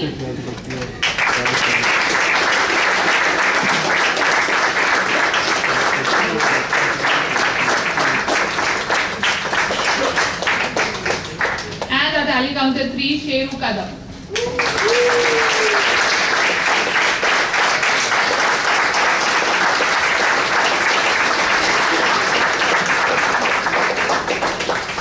Thank you. To give away the next set, may I please invite Division 7 Area Governor Mohit Chabra. We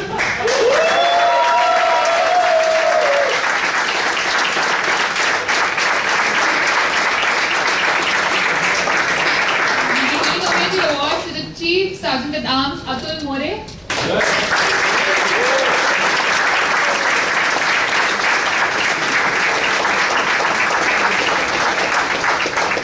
Our reception coordinator team, represented by Pragnesh Kapadia.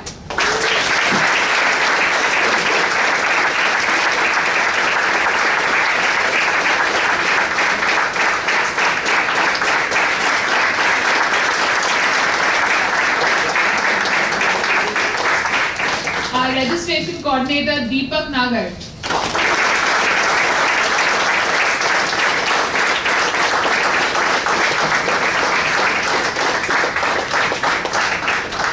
And last but not the least, Hitendra Badang for the venue coordination.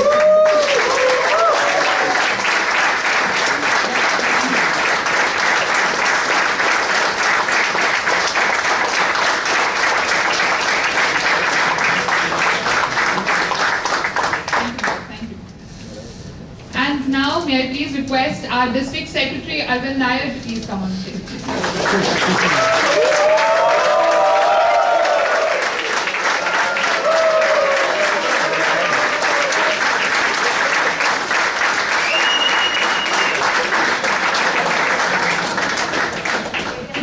Certificate, may I please request Toastmaster Jintu K, Contest Chair, Humorous District 3 to please come.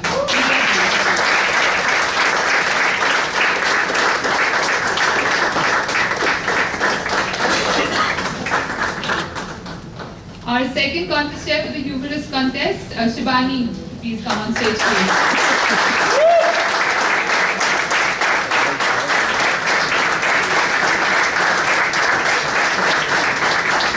Our contest chair for the speech evaluation, Toastmaster Leslie.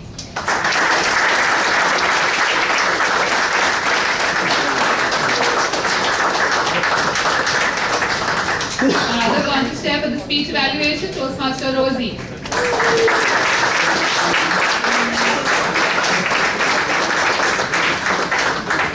And our master of ceremony, myself.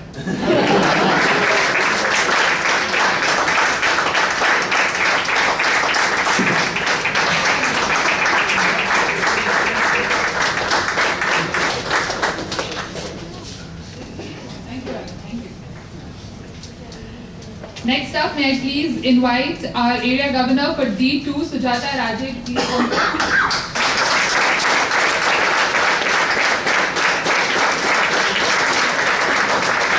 Mementos to be given away. Please, may I please welcome our guest speaker, Preetam Arikar, please.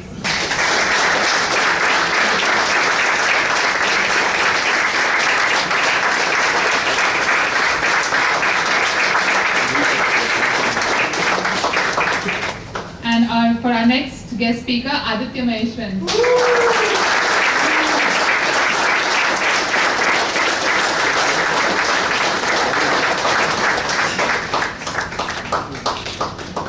Thank you, Sujata. Next, may I please welcome on stage our area governor for D6, Vipin Abraham. Please come.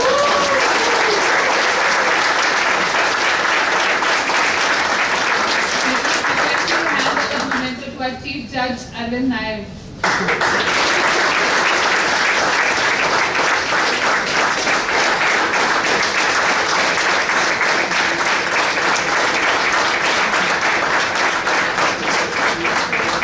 Thank you, Arvind. And the area governor for D3, Sunil Agrawal, please come on stage.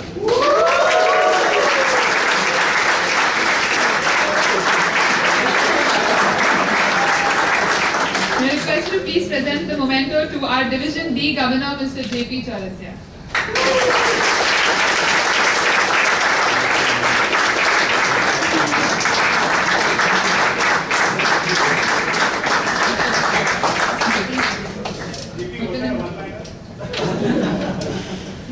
Vipin, I'm going to have you to come on stage again. Sorry. And to give away our last memento to none other than our LGET Brilliant.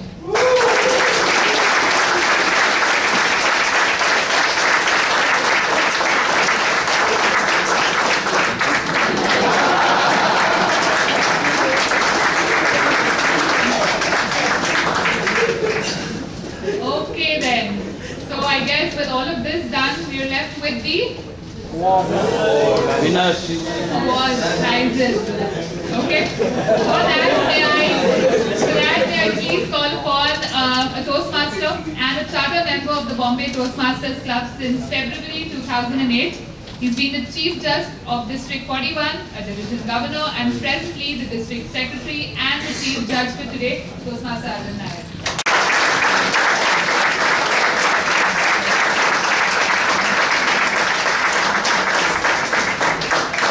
And may I also invite on stage Mr. J.P. Chaurasia.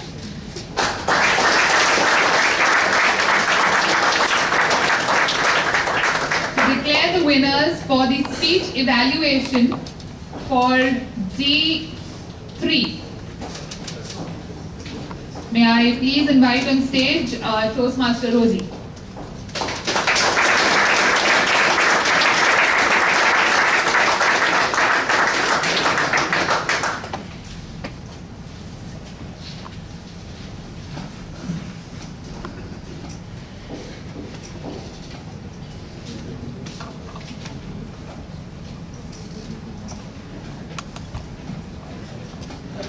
There has been no disqualification or nothing.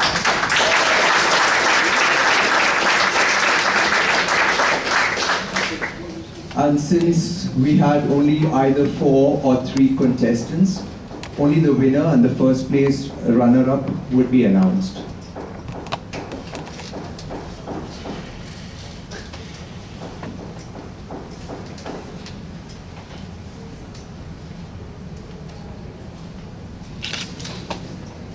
The second place for the evaluation speech contest goes to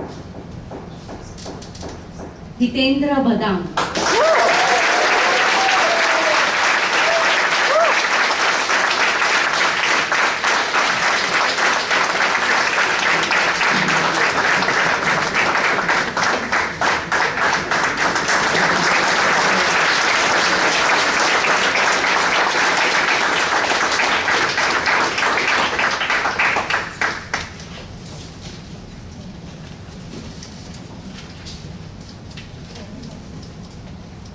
And the first place for the evaluation speech contest, any guesses? Yes, you're right.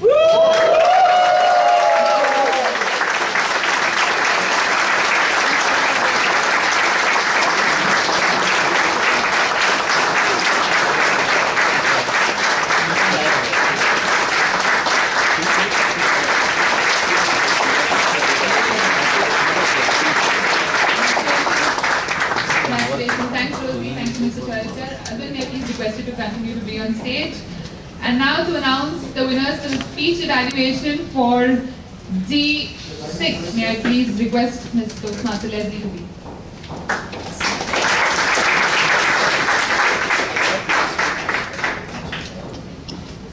I'm sorry, Mr. Chalchar. I would request you to please come back.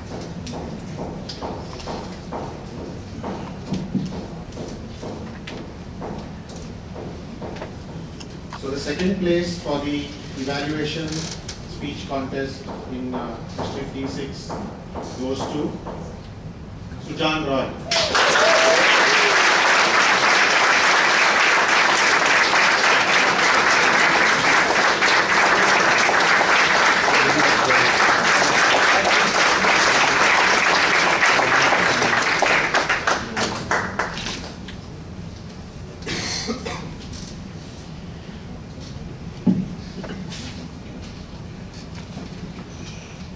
And the first place for the D6 evaluation speech contest goes to Vikram. You're right, Vikram.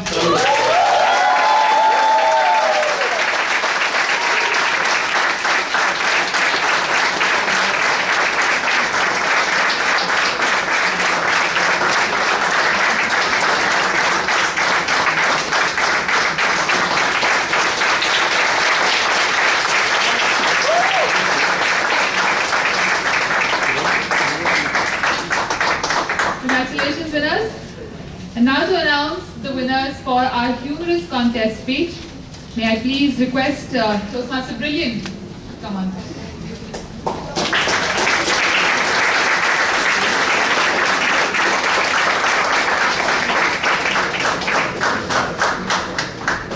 May I please request Toastmaster Brilliant to come on.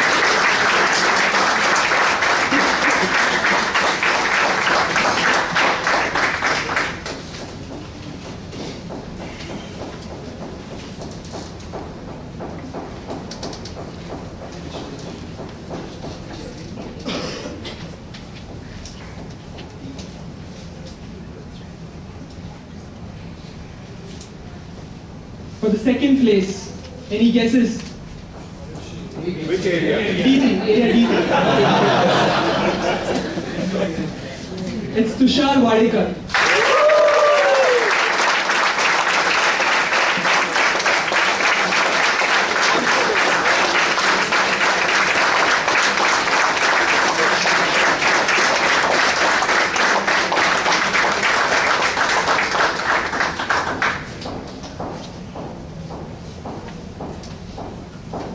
And our winner from Area D3 who will represent Area D3 at the division contest, Mr. Hasnain Changi.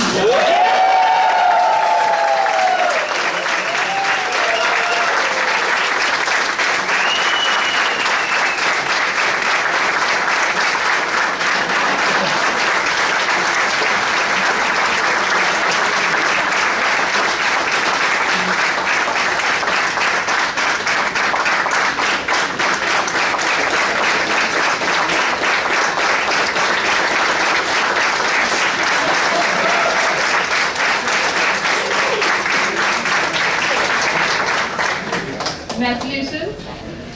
Thank you, Chintu.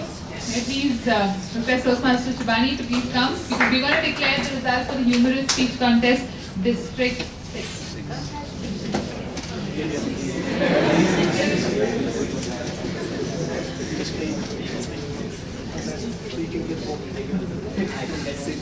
And second place goes to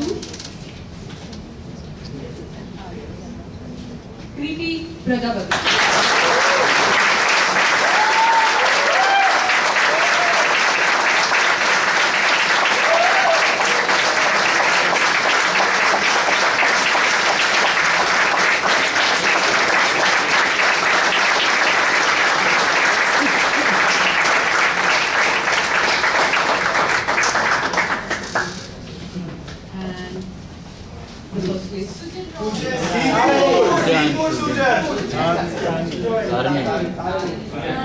It's called Sujal.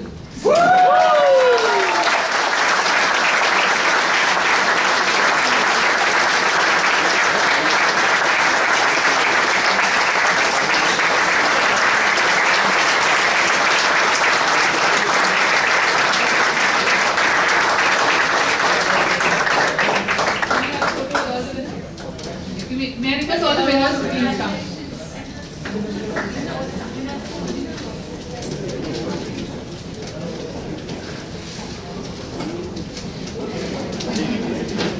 Winners of both the contest and the area governors of both the areas to please come forth. We have a break.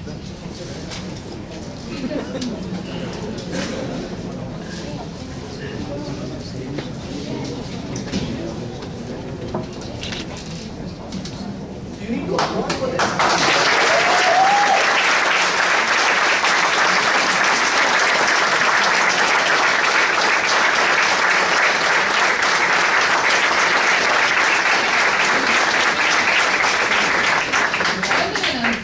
All the winners. Yes.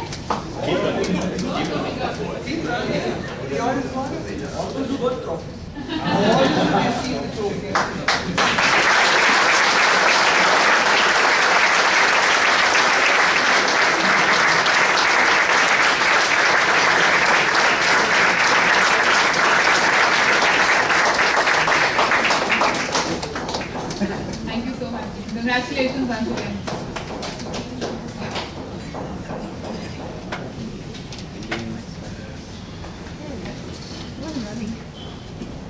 Thank you, Arvind. Thank you, Billy. And last but not the least, I think on behalf of the entire organizing committee, the contest chairs, myself, all of us, I think we owe a big thank you to both our area governors for guiding us throughout this entire preparation for this humorous speech contest, and I'd also like to invite both of them to come forth and for the vote of thanks.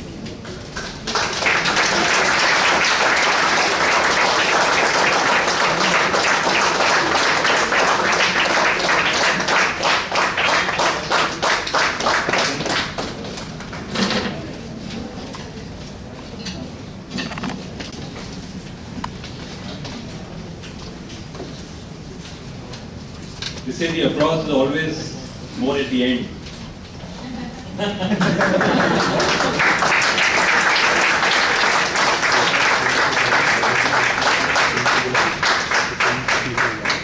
Because this is our first experience for both of us in the area governments to hold the contest, so it's an amateur kind of effort, but we thought we will make it easier. So when we met at the DOTP, Griffin said, why not divide our load and just do it together? So was it a good experience? Yeah. So like most political parties, we also had a big tussle on sharing of seats. But here the tussle was the opposite. Each one wanted to give more load to the other. You take this, you take this. So, you have seen a lot of people who have been in front of the stage and you enjoyed the speeches, there were role players. But when you put on the switch, there's a lot of wiring that goes behind it that makes the light possible, which you saw today. And These are those unsung heroes and people who put together the blocks and made this event in whatever form it could, in this time to acknowledge. Once we decided to hold together, came across a genie, and I said, we decided to hold a area contest, but you want to have a place. Can you get me one? So he slapped me. So you're a genie, saying if I had a place to stay, do you think I'd be inside the container? So big thanks to Genesis for providing the venue for the class.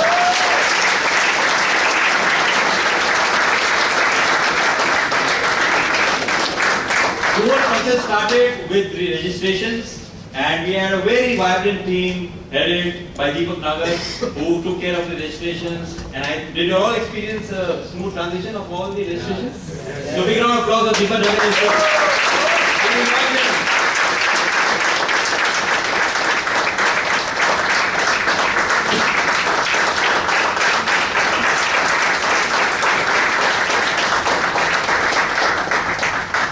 Playing with fire. That is what you do when you share the stage with Sunil.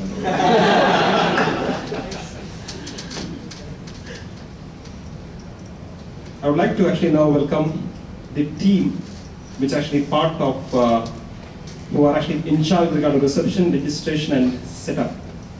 The team led by Pragnesh and all the Sajjan terms, which includes Shamim Sheikh, Sachin Mandlik, Sandeep Bhatt, Deepak Nagar,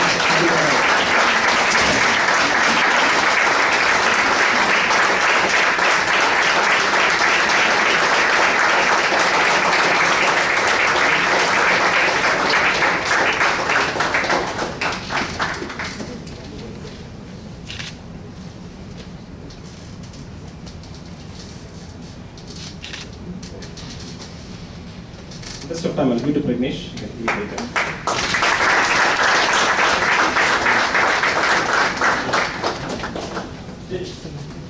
The Sajjan terms said a woman's skirt should be short enough to evaluate and long enough to put humor on it. But I would say he has made the ideal length of the skirt and position it well. So all kudos to Sajjan Terms for making all the arrangements in a beautiful way. The Sajjan Terms, the Chief Sajjan Terms Atul More and his team of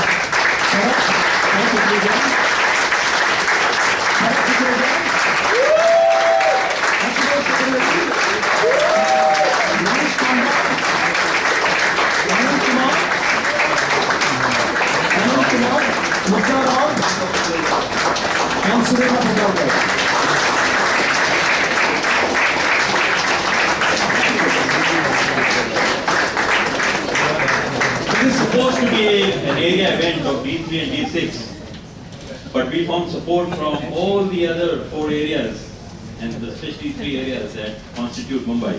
So special thanks to all our area governors, Sujata, Mohit and Ron for extending their support. That today we have as many as 40 people coming from other clubs to our contest. Big round of applause for them.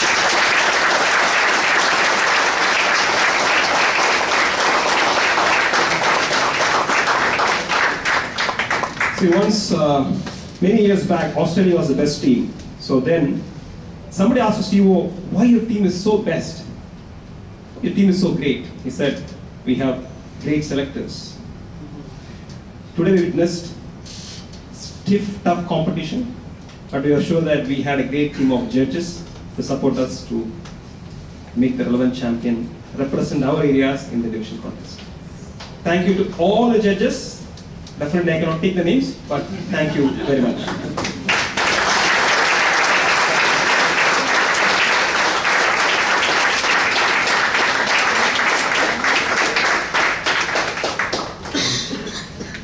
We're saying that if you want to enjoy the icing, there better be a cake below it.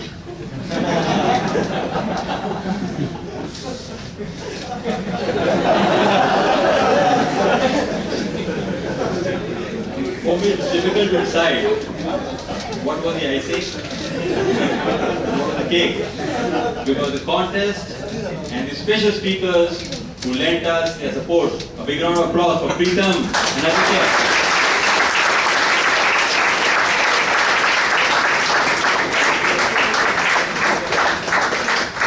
The division governors, Division Governor JP, District Secretary Arvind, LGBT Building, and other names which, the role players we have already acknowledged. We won't be taking out the names now. So is anybody left? A drunkard called from a bar. When will the bar open? Irritated. Owner said, it will open in the morning.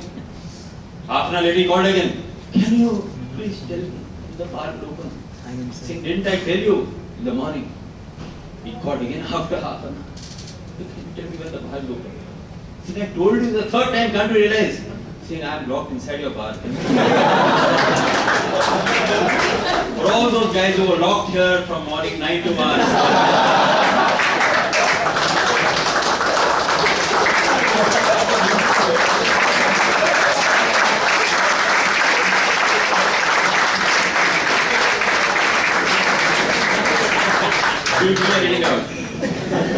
I think we had a great time, and it would be possible if you didn't encourage by coming in such high numbers. Our total count for today is 127.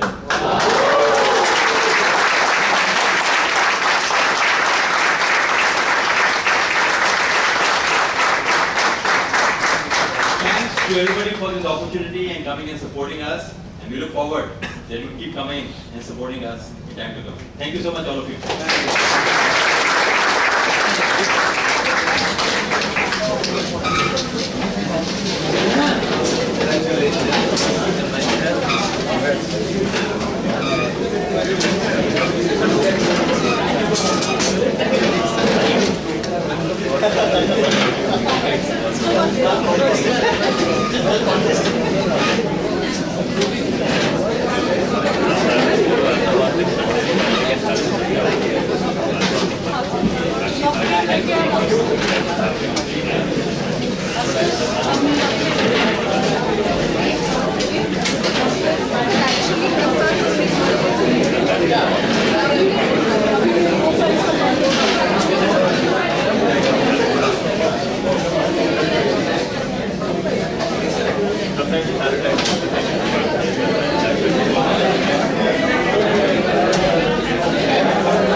Video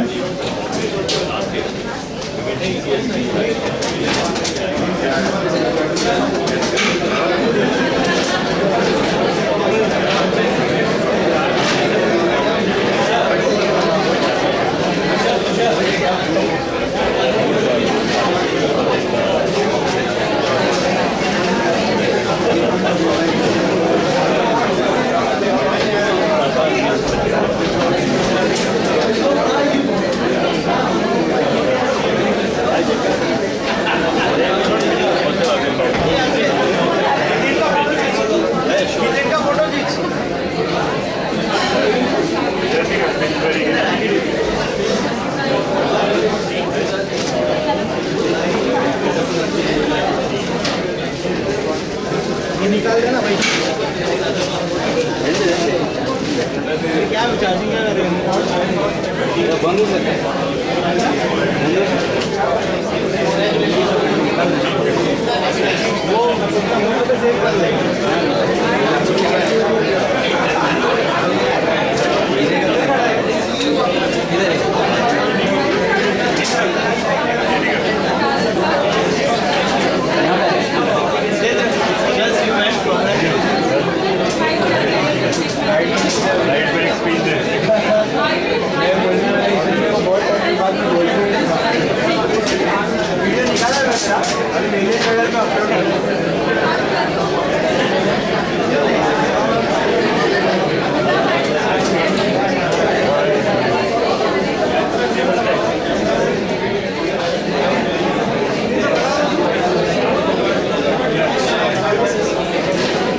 Thank you.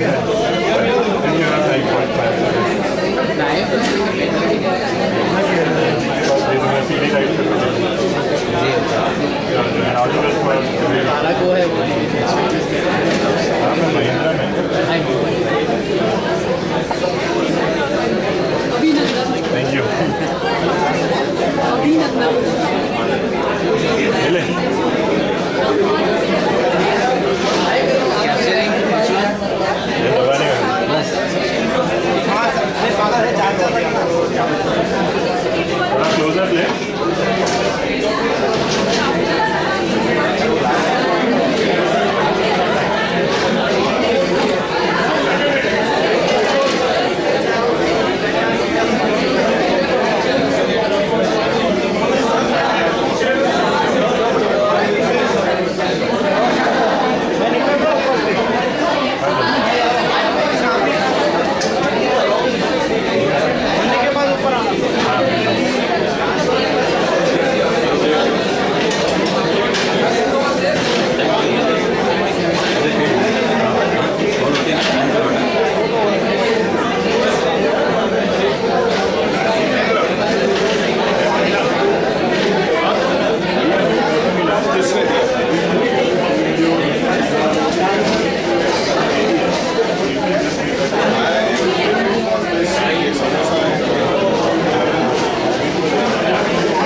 निकालिए तस्वीर